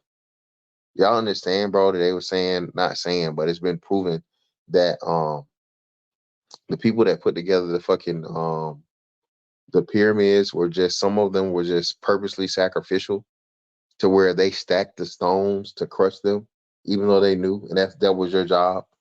Hey, get your ass up there. We got to motherfucking lift this motherfucking 30,000 ton fucking perfectly cut rock with no laser, no laser cutters, no this, no that. Bro, there remains of human remains when they do the fucking X-rays and shit of the pyramids inside the fucking perfectly fucking cut angles of fucking these slabs of stone, dog. So just imagine that, nigga. Like, say, hey, you need to go over there. Not me, nigga. I would have been the ground floor, motherfucker. No, no, I'm gonna make the bricks. I'm gonna make the bricks. No, I ain't getting up there. I ain't putting shit on top, nigga. Ain't none of them niggas coming back down. Fuck that. See, brother, again, I see, brother. I would love for you to come up, brother. The link is in the. Let me see. I hate when y'all do this, man. I really do, man. I hate when y'all I hate it when y'all do this shit. Hate when y'all do this, man. One second. Let me put this link down here again one time. Y'all would come up, man. So one of y'all, cause y'all saw, brother. Again, listen. No, we not. How the fuck are you a slave? Brother Jared Street, please come up here. Please click that link, brother, and explain to me how you are a slave in 2024. I wish it was 2023 so it could rhyme, but it's 2024, brother. Please, brother, click that link and tell me how you are a motherfucking slave in 2024, brother.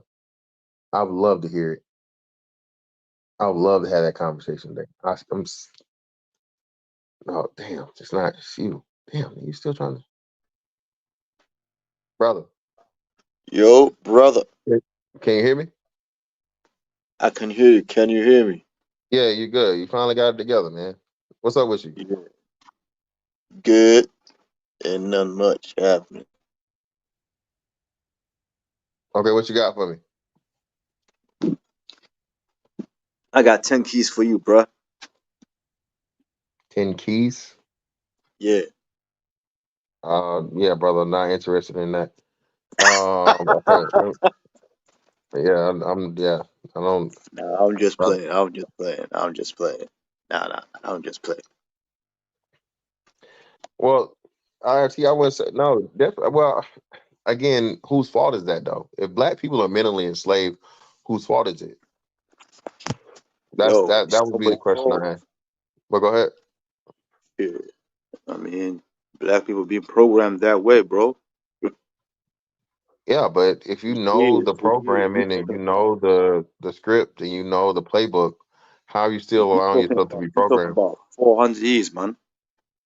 You're talking about a group of people who've been enslaved for 400 years, bro. No, it wasn't 400 years. That's another misnomer, fam. It wasn't It's two, 400 years. two, 200 Yeah, something. If I don't know. yeah, 200, just over 200 at that. If you did 400 years, you'd be saying you're still slaves today. See, I'm glad you said that though.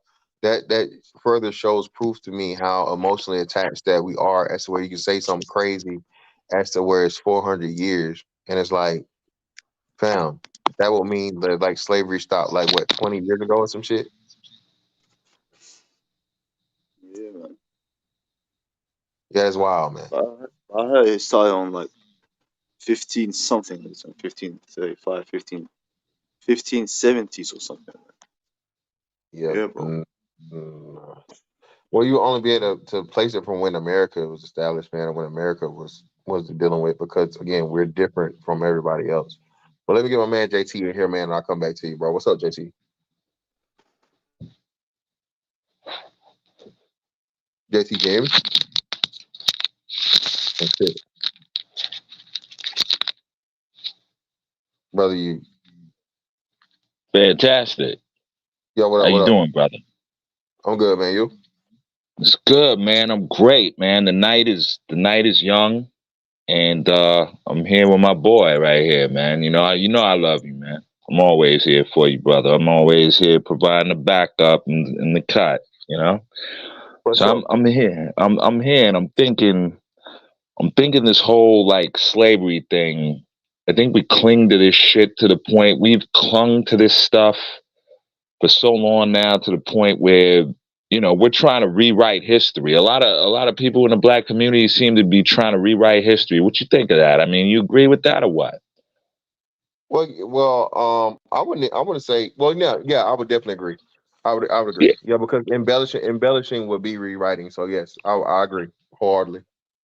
So I think that, like, as time goes on, and people become more privy to the internet and the amount of information that's available, you know um people are digging in. People are starting to find out things, albeit I think it's a little too late. I think that's part of the reason why the knowledge is getting manipulated, because we got a lot of democratic thinking people that think that as long as you alter the language, then you can alter the mind. You know what I mean? You play with language and you can ultimately control what people think, Hmm. right? By implementing propaganda into language and playing histrionics. That's specifically the term that I would use. Is a lot of people right now are playing histrionics with everything. We can reimagine this, we can reimagine that. Just like the Color Purple movie, it's a reimagining of something that never really happened. You know what I mean? Mister was never a slave owner. He wasn't brutalizing women and raping them and you know fathering a bunch of dysfunctional black kids or white kids or mixed kids with these women, or doing anything. Yet he's the poster boy of the angry black man that can't be trusted, the risk that you want to stay away from, right? The pariah in the community, so to speak. But I mean, what are the women? What are the women that perpetuate in their own way those stereotypes? You know, what do they have to lose? What do they walk away with? You know, other than, it seems, more clicks and views, and for their obtuse views. That's a good point. Well, like I said, the woman's aspect of it, again, victimhood mentality, and again, like you said, it was a it's crazy now that we have a term for misogyny war, right? Um, or I mean, it's not misogyny war, but misandrin war, I guess it would be, as to where like you said, that was the epicenter or the beginning of the abusive, predatory, just horrible black man narrative, right? And like I said, man, I can't think of especially 80s babies or older wise, I can't think of a household that didn't have that VHS tape in the household, right? And then lo and behold, hell, whenever BET became a thing, that was one of the first syndicated movies they had rights to. So you would You know always what? see. You Go know ahead. what? I saw The Color Purple in 1987. I was 7 years old. I was at a babysitter's house. You know what I'm saying? Some Jamaican lady in New York. I was a baby. She was my babysitter, and I was at her house after school, and I went in, and I put in this videotape. She left me alone with the television set, and I put in this videotape. And first it was like a porno, and then it went into the color purple. So I mean that's weird right there. You know what I mean? Lord You Jesus. know, that was weird right there. You know what I mean? So that like piqued my interest right there. I was 7 years old. You know what I'm saying? And Oh man, that got it with the flick. The dubbed you know what over. I'm saying? It, it Oh just it God. just it just changed over. You know what I'm saying? But Oh at the God. same time, but the thing I know, right, is crazy. And you know what gripped me about it is because by then I was into Star Wars and everything, and I saw that the writer, director, and producer was Lucas Spiel, right? It was George Lucas and Steven Spielberg. So that's what caught my interest. So I kept watching the movie, and I watched it to the end. And I took it in, and I was like, I thought automatically, like, yo, they really depicted this dude as evil. Like, this is like, when did this take place? Wasn't it like during the 1920s or something like that? Like, Yeah, I don't remember the time frame. It would have been something like that, early 1900s. I know. I yeah, don't like know. the early 1900s, man. And my great grandma, she was a sharecropper, and she was born in 1899. She died at 104, and so that was not realistic. It was not a realistic. I knew it wasn't a realistic depiction when I saw it. It didn't. It Well, yeah, didn't. that's like like you said. Let me just hop in real quick. So, like you said, man, like bro, the black man himself, bro, just back then was, what I mean. You couldn't do how could you when you were already going up again? And you know what's crazy? They never even had a situation as to where he got into it with the white man. That you had this dude that had all this land, he had all these kids, all this shit, whatever, whatever, and I guess he didn't even work a job, but it didn't mention whatever job he worked and all these different things. All we knew was this nigga was just doing nothing but making this young girl that he forced to marry her, that was forced to marry him, life a living hell. Somehow the fucking wife of of his son goes out into town without the husband with the children, and she's the only one that has a confrontation with the fucking white man. you know you know how crazy that shit is, bro. Like the where you, for one, that like a black woman would even like think about that. Like, ain't none of the niggas fighting the white man, but the black woman is the black mother out with her children is gonna be crazy enough to motherfucking fist fight and knock out the fucking white man. Come on, dog. You know what I'm saying? So like I said, again, man, the propaganda, and the ain't don't want shit, man, started so long ago with us. And now that we're calling it out because we understand what it is, bro. Oh, you niggas is bitter. You niggas is this. You niggas, no, motherfucker. No, nigga. We just know what the fuck it is, and we have the right to motherfucking call the bullshit out, bro. That's one of the problems.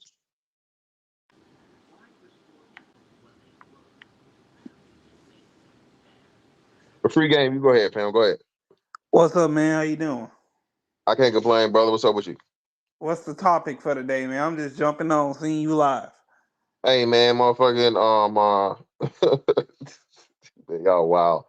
Oh, the Martin Luther King dream turned into a nightmare, man. Just going through the whole aspect of the Martin MLK situation, from his influence, pretty much being the messiah complex that black people have, the issue and problem of it being one person versus a whole bunch of different people, and how a movement dies when only one person is the focal point of it. The Mm-hmm. aspect of him talking about, the I've led my people into a burning building. That speech pretty much was the beginning of the end for him, because he had the power to turn something that was peaceful and whatever into like one of the most violent uprisings ever. The government Yeah. understood that, and that was a big part of why they had to get him up out of there, because he was changing his tune, and he was going off script. So it Mm-hmm. became a dangerous, very dangerous liability. Yep. and I was you seen that picture of Jonathan Majors with his hand, he's running in Hollywood with his hand over his heart. You seen that? No, what the fuck? Bro, he in Hollywood running with his hands over his heart, begging in Hollywood by the Hollywood studios, begging for forgiveness and shit. I What? seen that. You can go look it up. They making fun of his ass on Shade Room Lord, right dude, I now. hope this nigga. Lord, I know this nigga. He did it today. I know he didn't do it today No, of all day. I think he did it yesterday. They got his Oh ass my god. on Shade Room marching with Martin Luther King and with his hand over his heart. Oh my god. Come on. Yeah, you can't. AI has done fucked it up for everybody, man. The worst thing they should have never gave you niggas the internet, but they definitely should have never gave you niggas AI. Bro, I said this, bro. I posted on Facebook. I said, bro, just stop, move on, bro, move on. Like you begging for master approval, Yeah. bro. Move on, bro. If I'm him, I'm lighting Tubi up right now. I'm on everything. I'm trying to create my own lane. But Yeah, but it ain't easy for these Hollywood niggas because you know what I mean. Like once you win, you're in for better or for worse. You know they got you. They got you by the pubic hairs. You know what I'm saying? Like he's twisting and turning. He's twisting the wind right now. Like he might end up doing B movies on the Maverick channel and shit next year. You know what I mean? Like he don't want to go there. He don't want to be in the basement. man, I'm coming. I'm becoming. If I'm him, I'm becoming rich in the hood. Fuck that. Fuck that. I'm playing roles in the hood, nigga. Like I ain't for the. I ain't. I'm not about to bend over for nobody. Well, that's Yeah, a because problem though. the bend So that over thing is live. It's going on right now. It's all around in Hollywood. I mean, people are here you starting to niggas get go. wise. Bro, bro, Here you niggas go. Are you gay? How you we gonna getting on ask me a that 10, question like 10 that? 4 Tuesday. How do you marry a woman and then turn around and let a man bend you over? Ain't nobody bending me over. Oh, so you doing the bending? So you're doing the business. So you're Hell doing the yeah. business. Bro, hey, pull it up, man. Pull up his outfit and there. He got a hoodie tucked in. How you gonna have a hoodie tucked in your pants? I Bro, just don't bro. understand. I don't understand about how black women are so supportive of gay men, but want to turn that back out on straight black men and use it when it's convenient to denigrate the black man and to disqualify him from leadership. You know what I mean? When he's obviously a leadership man, he's in a leadership role and position. You know, y'all want to not follow a leader. You know what I mean? Go over there in the gay yard and stay over there with your friends. You know what I mean? And then you never have to realize what a real leader is. You never have to face the reality. You know, which is what a lot of the women in the community are escaping, even to the point where they're trying to discredit Martin Luther King. They think that they could discredit Martin Luther MLK Yeah, because because you get some it's side pussy, believed man. that it was believed that he wasn't, you know, he wasn't Oh true no, to no, it's Coretta not. Scott Yeah, King. nah, brother, it's not believed, brother. It's documented. His homeboy snitched on him, Yeah, no, I know it's and documented, but still, yeah. regardless, that doesn't take away from his contributions to the community. But you know You what know what I'm though, saying? and you know what? That's a great point though too. Uh, bro, JT, that's a great point, bro. Let me put the names up here so people can see who's talking. My bad. There we go. JT, that's a great point, bro. Because again, more often than not, it's crazy, right? As to how when it comes to the black man, he has to be perfect and he has to, encompass perfection, Jesus like qualities, so on and so on. He can't make a mistake because one mistake invalidates him completely and totally as a man, right? Meanwhile, for women, we just seen. I'm pretty sure you got. I don't know if you guys that, but this thing is circulating now about, Fannie Willis saying about how black women can't be perfect and all these other things, and you can't be judged by your mistakes and all these different shits and so on and so forth. And it just goes to show you again, man, that's the how I'm telling you, bro. That's why nobody is going to understand a black man unless it's another other black man. Like you said, bro. The ass whoopings, like is this what I took all those ass whoopings for? Yeah, man. Come on, man. This dude got locked up, he got beat up, he got stabbed. I mean, damn, bro. You know what I mean? And just to understand the story of what he went through in order to do the shit, and again, the what he was doing it for ultimately. Now, again, the pretenses to begin with were detrimental, due to what I believe was his ignorance. I do believe that MLK was doing this, and what he thought in his mind was the best outcome. I really do, to a degree, right? To some degree, I think he thought he was fighting for the greater good. But once he saw the play and he saw how he'd been used, that is when he understood. But then it was too late. But how do you rectify that?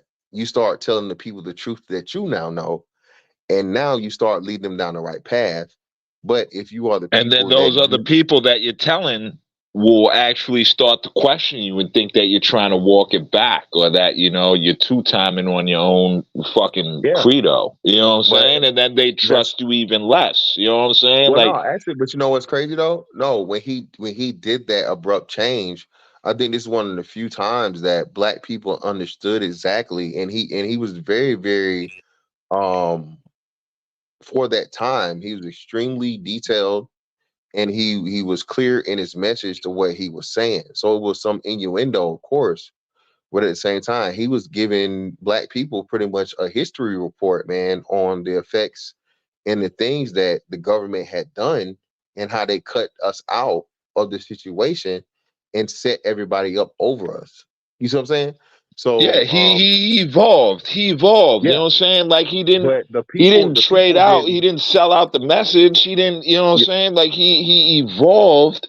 And I think in the black community, a lot of people, they don't want to see you evolve. Like, our own people, they don't want to see us evolve. They don't want to see, when they see you go through a fucking transformation, a lot of them are scared.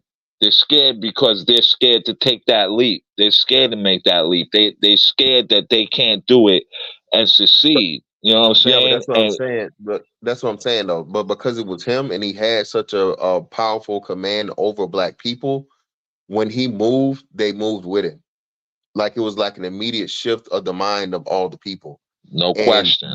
No yeah, question. and that was the dangerous part of it, because like you said, there wasn't as much as, oh man, this nigga fake, man, this nigga told us this and this, and it's like, nah, Martin say this shit, bro, and he's going into the details and he's telling us, all right, fuck that shit, we whatever Martin on, we with it, we on some motherfucker, fuck the mother nigga shit way before Master P was ever thought about. So I think that's why they had to, definitely go ahead and get him up out of here, because a lot of black people shifted with Martin versus, the whole, he's betrayed us, or he's backtracking, or any of these other things. He just had such a command over the people, and had gained the trust and respect that whatever he said they went with. And in He that did case, it for it all the was. right reasons. For Yeah, all the right exactly. That's what reasons. I'm saying. Yeah, that was the best part of it. He wasn't trying to get over. He wasn't scamming. He wasn't finessing. He wasn't trying to mislead the people. He was actually trying to right his wrongs and give them the right information and the context of which how they need to be moving there from henceforth. Do we have to die in the black community in order for us to matter? You know what I'm saying? Like, I mean, in order for As us a to straight matter, man, yeah. like, we got to sacrifice life and limb, like, every time for what As a we stand regular, for to matter. as a non entertainer, everyday black man, yes, you do, and it has to be at the hands of a white man. If it's not at the hands of a white man, don't matter. Yeah, Niggas so he get can killed by hang my niggas every neck day. up. So he can hang my neck up on a trophy on his wall in his cabin somewhere in Wyoming, where nobody but his own goddamn family can fucking see it. Yeah, that's meaningful, man. Well, It's no, real well, I mean, meaningful. well, no, like, I mean, now you get used for dollars. So again, whenever you have the situation where the white man has killed a black man, now Black Lives Matter shows up. Ben Crump shows up. The news media purposely fucking tells the story and uses the racial angle for, as long as they can motherfucking milk it and use it.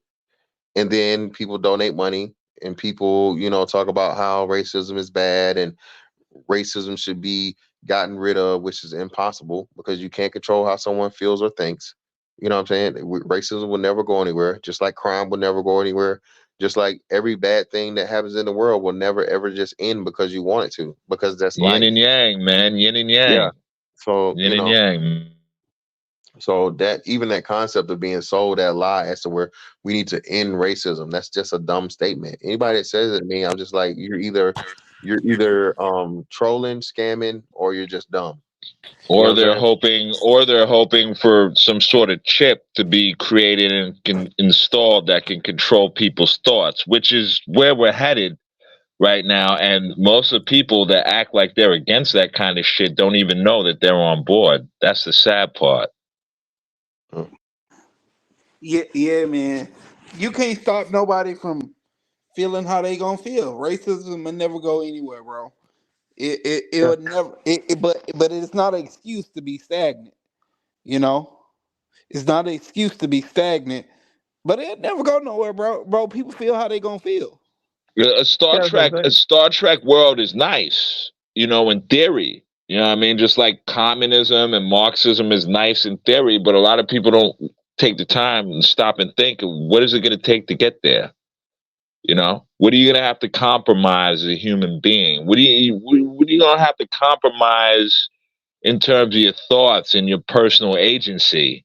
You know what I mean? Your privacy. You know what I mean? Your identity, even your family line. You know what I mean? All these things, people think these things can't be taken away. They can't be erased. They can, man. Jews did it to themselves. That's how they were able to blend. You know what I mean? They altered their names. They changed their locations. They changed the language they spoke. And now, like every country they go to, they look exactly like the people of that country that they come from. You know what I'm saying? You think that's a coincidence? No, it's thousands of years of understanding your situation, your personal situation, the threats that you face as not only a Jew but as a human being, for example, and that we're only here for a blip, man. We're only what I mean? And this is what I tell chicks all the time, and chicks love this when I say it to them, man. They say like, "Who the fuck you think you is, man? Bitch, I'm nothing. I'm a grain of sand or a pebble on the beach of life." You know what I'm saying? And we gotta understand that we got a limited time. Our time is finite on this earth, man, and everything has meaning. Nothing is fucking trivial. You know what I mean? But at the same time, it doesn't mean that we should go into matters trying to create nuance, to obscure things, thinking that it's going to give us an answer. You know what I mean? Because we do that in the black community and not a lot. We think things have nuance that don't have nuance. We try to apply nuance and ask questions and turn things on their head on traditional truths that have already been established. So really all that shows is that we don't appreciate the contributions and the truths and the science and the doctrines that have been realized by our predecessors, no matter what race they are, right? We're one human race, we're one group of people. You know what I mean? The Asian man's knowledge is accessible to us. The white man's knowledge is accessible to us. Our knowledge as black people, the Kemetic knowledge is accessible to us. Everything is accessible to us. It's just like Google. And I say this all the time when I be up in chats, and I'm going to leave it right here. Google is there for everybody to take advantage of, but it's only able to answer the questions that you are smart enough to ask yourself. Boom. indeed, Facts. brother. The one of the smartest thing you can do is ask questions. Yeah, that's the only way you're gonna again, man, achieve knowledge that you don't know. You know what I'm saying? Ask and seek it out. You know. So again, man, the the whole process, bro, like you said, just that's The why I whole tell you, man. process, it's a deep process, man, and it's a journey. You know what I mean? And if you're really into this knowledge shit, which I know you are, brother, you know what I mean? There's no debate about that. But to all my other heads out there, you know what I mean, that come to this channel and everything, this is what it's about, man. You better strap your fucking noodle on. You know what I mean, when you come up in here, because I mean, this is some shit we're trying to uplift. You know what I mean? People here.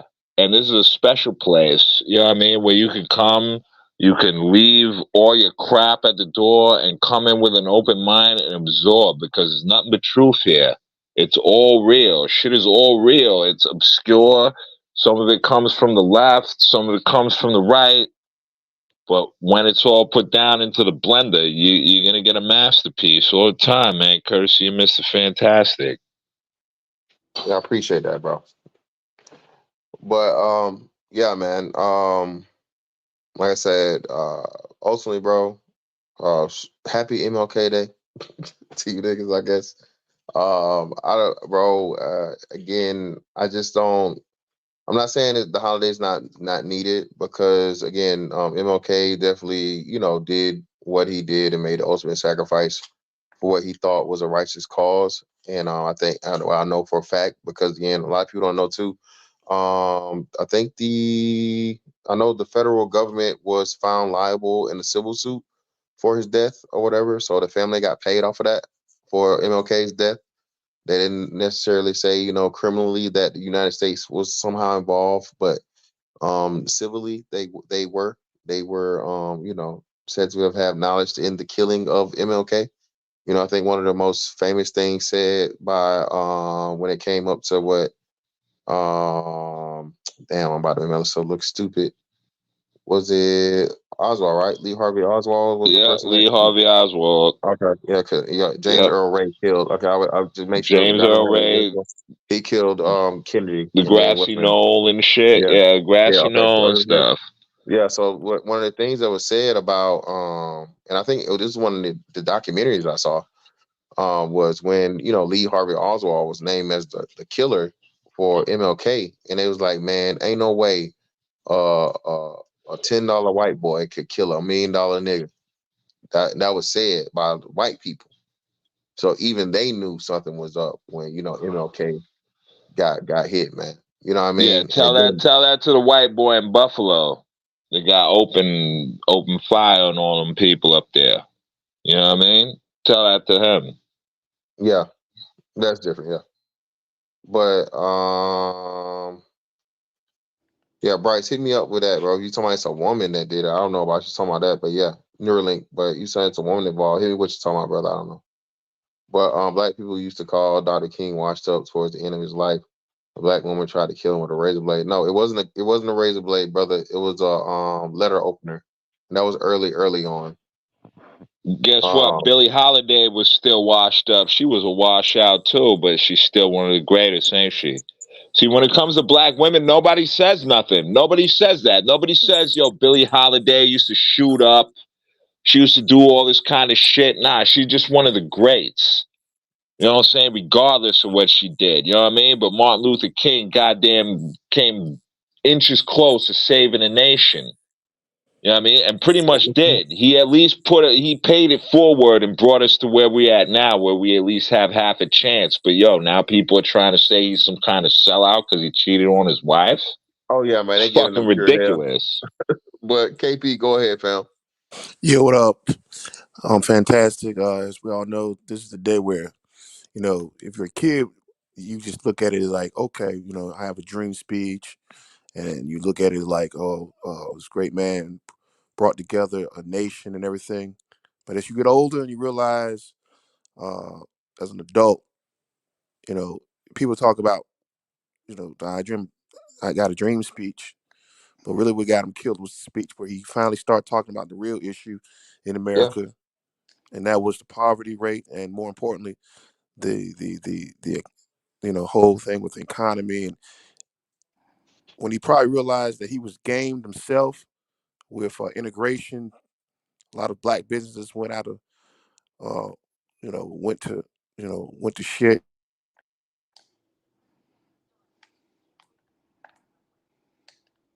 You still there? Yeah, but what do you attribute that to, Mr. KP? What do you attribute that to exactly? No, I think he cut out. Yeah, he cut out. KP, I don't know if you're still talking, bro. We can't hear you. Your audio went out. That's what I'd like to know, Mr. KP. What would you attribute that to exactly? Like specifically. Let's talk And so I specifics. apologize. Well, I put it like this.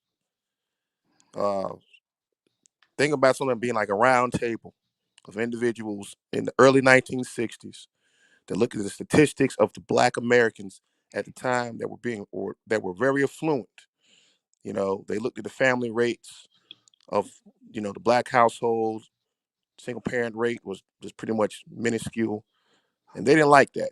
They said this shit got to change because they already saw a trajectory in the next 10 years in the '70s, which would pretty much say blacks were going to be on the same or even higher, uh, you know, lifestyle rate compared to whites. And long and behold, uh, up to '63, blacks were good. We had all our stuff. After '63 or '64, things changed up. Then in the '60s, it'd be a great book to write or something like that. The riots in '67, '68, poverty, black, white flight, um, folks that had good jobs working at, say, car plants in Detroit, Cleveland, uh, places like where Jackson 5 was from. They had a documentary about that. Those areas went to shit.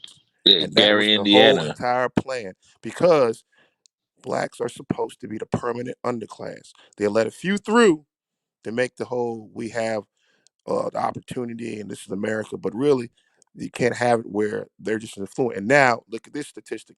Besides, just the single parent rate went up, skyrocketed. Jail, prison. If you want to change or not change, control the job market, you put people in jail. Simple and plain. So So if we're black men and we're in control, man, Mr. KP, I'm sorry about that. yeah, If we're in control, yo, you know what I'm saying? Like, they why don't we have the same standards for our community? You know what I'm saying? We should let a it few people through, you know what I mean, and exclude the rest that don't meet the standard that we're trying to set here in the manosphere. What about that? well, it kills two birds because think about it, when you had an opportunity for us to be affluent and be the next uh how can I put this successful generation from our parents or grandparents at that time. We got caught up in the whole, I could be the big drug dude when it came to heroin and everything in the late '60s and '70s. We popularized the Frank Lucases or the Frank Matthews, whoever else. And forget this real big thing. You can be a big time drug guy for 5 years, but in the meantime, while you being a big time drug guy for those 5 years, you destroy thousands and millions of lives through murder, Yeah, drug we abuse, and everything popularized else. our own black exploitation. Incarceration, yes, incarceration, and now you do your 5 years like that. In the ending scene of American Gangster, when he gets out of prison, he's broke, got nothing. His damage was already done. You know, the nice suits, the $25,000 a pack, all that shit does not matter. It was the plan. It's the game. I give you the stuff. I let you become big and famous and rich, and then after you do enough damage in your community, and for the newspapers and the politics, I get your black ass, and then throw you in a cage for 30 years and say also thank you for all the damage you did in your community because now the area which you had affluent, the land property is cheaper. Now I'm gonna buy it at a real low rate. People talk about gentrification. Gentrification is fools not knowing in your community that had value they didn't want you to have worth. They didn't want you to be successful because it pushed up the price for them to get what they wanted, and that was your property, your land, your city or your neighborhood. And in reality, and I think Fantastic might hopefully agree with this. They rather you go back to living in small rinky-dink towns. All right. They don't want you living in the cities. They don't want you living in the Detroits. They don't want you living in Chicago's. And if you live in those areas, they want you to kill yourself. Look at Chicago South Side. They want you to take each other out and you be on the nightly news. 10 people got shot tonight. They want you to be that way. You know, eventually they're gonna want you to go back to living in bumfuck Arkansas, or bumfuck South Carolina, or bumfuck Georgia, or something like that. Because for one, they think that's where you come from. That's where you're supposed to be at. They don't want you living affluent. They don't want you living in the nice areas because that messes up for them. Uh, when MLK realized that and he started speaking about it, they said, "Okay, we had enough of this nigga. Kill him. Simple and plain. We're gonna end the Yeah. '60s. We're gonna end the '60s by getting rid of all these guys. We know about Malcolm and everything, but when they said finally realized, okay, he's been what the phrase go, a pebble in our shoe, so to speak. All right, let's get rid of him. Simple and plain. He's done enough. You know, he's done the integration. We've now got the businesses we want. The blacks aren't influent. That's it. Let's go into the '70s, and we fell for it. You know, and then the dream was no longer a dream; it became a nightmare. Well, Um, the It was my illusion. nightmare. That's what they It was say, man. definitely my nightmare.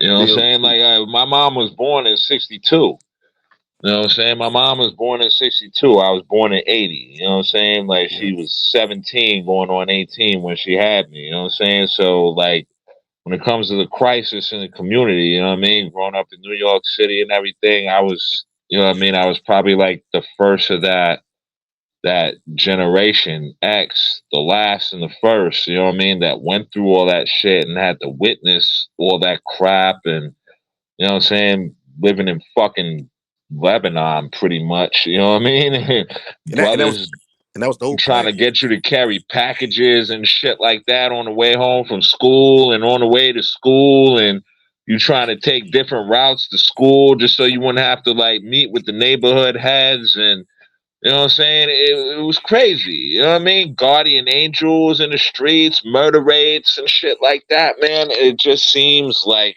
now we've gone through so much of that nobody gives a damn anymore, man. Nobody gives a damn as long as it doesn't happen to them because we're all so self-interested, you know what I mean? And we're all so hooked up to the goddamn internet. We think if we could just keep our faces glued to the screen a little longer, like it won't touch us. Life won't touch us. Reality won't touch us. We get to just step in when we feel like it on TikTok or Twitter and give our little opinion and shit like that from the sidelines, like it's supposed to mean something, and it really doesn't, you know what I mean? Because a lot of people are morally bankrupt these days, and that's just the fucking truth. well, It takes that's the thing. take. Sorry about that. No, go, well, you should let me say this real quick. Again, to your point about where it ended at. Again, that's the biggest thing, man. Like you said, he made a pivot, a huge pivot, and black people were going to be on board. So if and when you remove him, and now he's no longer there, and you give the niggas what they want, but not understanding because he didn't get to fully explain himself as to how, why. Because what if we go deeper, even deeper into it, I think it would have been that way as to where had MLK been there, he like, okay, cool, we got this fucking equality shit, but you know what? We still just gonna fuck with each other. Mm, Don't worry about, like you said, don't worry about going to eat at the white man restaurant. Don't worry about doing all this shit, la la la. We need to get our shit together because these motherfuckers fucked us over. yeah, Um, the biggest part of it again though was like I said, the history lesson on the robbing of black people from land, property, labor, all that shit. That what got him killed was we coming to get our check, or we came to get our check. That shit right there was like, oh shit, whoa, you know. And if there's ever going to be a chance for reparations or whatever, um, I think that would have been the time had he lived would have been one of the strongest situations because what happened then is it was limbo again when you lose somebody like that, and that's another part of it too. You mm, lose someone of that statue, man. In an assassination, everybody's emotional. Everybody's, trying to, find the person that's going to replace him and all these different things. No one is thinking about the last words that he said that was, new to what he had preached for the entire time, but the most important and essential for the people because he had the epiphany. You feel what I'm saying? But because of the way he got taken out, no one could, even go back to that and understand it. And like I said, like what we understand now, especially being that now we have the information and things. And again, man, like I said, people, I think a lot, we talked about it when it happened, but bro, Native Americans just got back like the damn near the whole state of Oklahoma. And I Facts. mean, the Supreme Court found like, hey man, yeah, Native Americans, man, they own this, and this. They got the fucking paperwork and the treaties that say that, yeah, this is our shit, this is our land. So hey, all this shit right here, however we need to do it, we can't just like declassify the state, but they're gonna have to get a whole lot of kickbacks, due to this and with interest for the years that you guys had it, and they didn't properly get their due. So again, man, I think that's another, and that's why I say, man, shout out to Dan Calloway. I know a lot of people, try to discredit the brother, or whatever, but buddy, bro, he's solid, bro. He showed you the ledgers, he showed you the treaties and the paperwork, and he has all of the motherfucking, the historical facts and data to support the shit he talk about. He not just out here on some crazy shit like that too. And then, like I say, you coincide that with the, hey, they were here before Columbus, and those things or whatever that clearly show, African influence all the way down to fucking, the Aztecs and the Mayans down in South Yeah, America, way yeah, before any white man ever got here. So yeah. yeah, man. We need facts. You know what I mean? We need facts. We need to be able to be clear cut, studious, and emotionally detached from what it is. And I think that's the problem in the black community when we're confronting the other races of people, particularly white people, with our plight. There's too much emotion attached, man. And we got to understand something about white people. White people have a reptilian brain, man. You know what I mean? They don't, emotions for them are secondary. You know what I mean? If they register at all. So trying to appeal to their emotions is not going to get our case moved through. It's not going to get it moved through the courts. It's not going to get it. We have to appeal to their logic. We have to appeal Yeah, to their and that's cerebral, but and that's we a have great to have point. Let me facts and figures. We have to have facts and figures. We have to make sure that everything is cleaned up, tidy, and Yeah, fucking pinpoint accurate, or they're gonna fucking believe they have every reason to try and shut us down. yeah, and that's a great point, and that's why I'm shout out to DF for having this. Black folks are the only group of people that have never received reparations. Do you know why? Again, I love when we have these conversations because I we just have to. answered it. I Well, just no, not, answered no, no, it. no, no, no, no, no. I know, but listen, let me elaborate. So let me make it a little bit more plain and layman, right? So, brother, the reason why we have never received reparations is because it's something we are people that have always been citizens here. When you guys talk about the Chinese, you talk about the Japanese, you talk about Jews, you talk about all these other people. What do all those people have in common, brother? They migrate from an original place, so they have an original place that goes to the fucking UN, and they sue the United States to say, or they complain to the United States to say, hey, these people in this country has, did some type of offense to our citizens, and our citizens need to be paid by them because they have, what I'm saying, they have offended, they have violated the rights of these people that are Citizenry, not, yeah. yet not their own, Citizenry. yet not their own citizens. Being that we're our own citizens, our own government is never going to go on its own behalf and say, "Hey, we fucked these people over. We need to pay them." That's the argument that everybody seems to be, or the part that everybody skips over and misses when they say this. Which everybody gets paid for reparations. Okay, why though? Yeah, no one ever stops to ask the why. These people that get paid these reparations are paid because again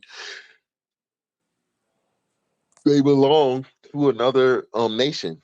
Okay, they belong to another nation, man. So you have to have that understanding, and then like I said, and that's why I say people get mad when you say, "Hey, man, well, what's the plan for reparations? What's the argument? What's the this? What's the oh, nigga?" I'm like, "Hey, bro, you got it." Again, it's just another emotional thing. But hey, man, I greatly appreciate y'all for coming up, bro. I'm glad you guys came up again. I apologize for what I'm saying, the not normal, production and whatnot, what have you. But it's a good conversation, man. I appreciate you brothers coming up participating. It's okay, brother. And Thank No you. problem. No Thanks for problem. having me so much, man. I really no appreciate problem. here being with y'all, all my family, man. I love y'all. Yeah, man. I want everybody to be safe. And let's Fanta- fucking take them apart, man. fan- We trying to rage against the machine. Let's do this. You know what I mean? We can do it. You know what I mean? We can fucking do it. That's all I got to say. One love, For sure. fantastic. Drive that Fantastic. What up, KP? fantastic car. For sure, Fantastic. man. Yo, what up? I got one more question though. I got one more question. Go When ahead. well, I got one more statement. When randomly before um Johnny Cochran died, he was trying to do the same thing. When he was going to them logically telling them why black people need to receive reparations. And they killed them. I believe they killed them. Again, that's hey man. Again, bro. That's a that's another one too. But that's what I say. Again, if you bro, it's paperwork in places and things, and that's why I think people are really looking at this shit in a wrong way. Because if you can, I don't know, man. Again, the slavery narrative does, and again, I'm not saying that slavery. I'm not saying that slavery did not happen. I'm not saying that people are not. What I'm telling you is, man, if y'all understand the importance of getting you emotionally involved in something as to where you don't go and do the research like the Dan Callaways, and the historians, the true historians, the people that have the ledgers, the people that are telling you like, hey man, where the fuck are these slave ships at and all this other shit. If you know anything about seafaring, it's gonna be fucking impossible to fucking make all these trips with all these fucking people and get any rate of the return that they claim to get. I'm just saying, man. Again, like a lot of this shit is embellished. And again, if you understand the reasonings of why and how behind it, it makes a whole lot of sense. But I'll just leave it at that. But hey, man, I appreciate y'all pulling up on me, bro. You Let's going All right. let's live catch up, That's tomorrow? man. You going fantastic. live tomorrow? Yeah, hopefully I'm gonna be back home tomorrow. So yeah, so everything should be straight. All right then. All right, for sure. Holla.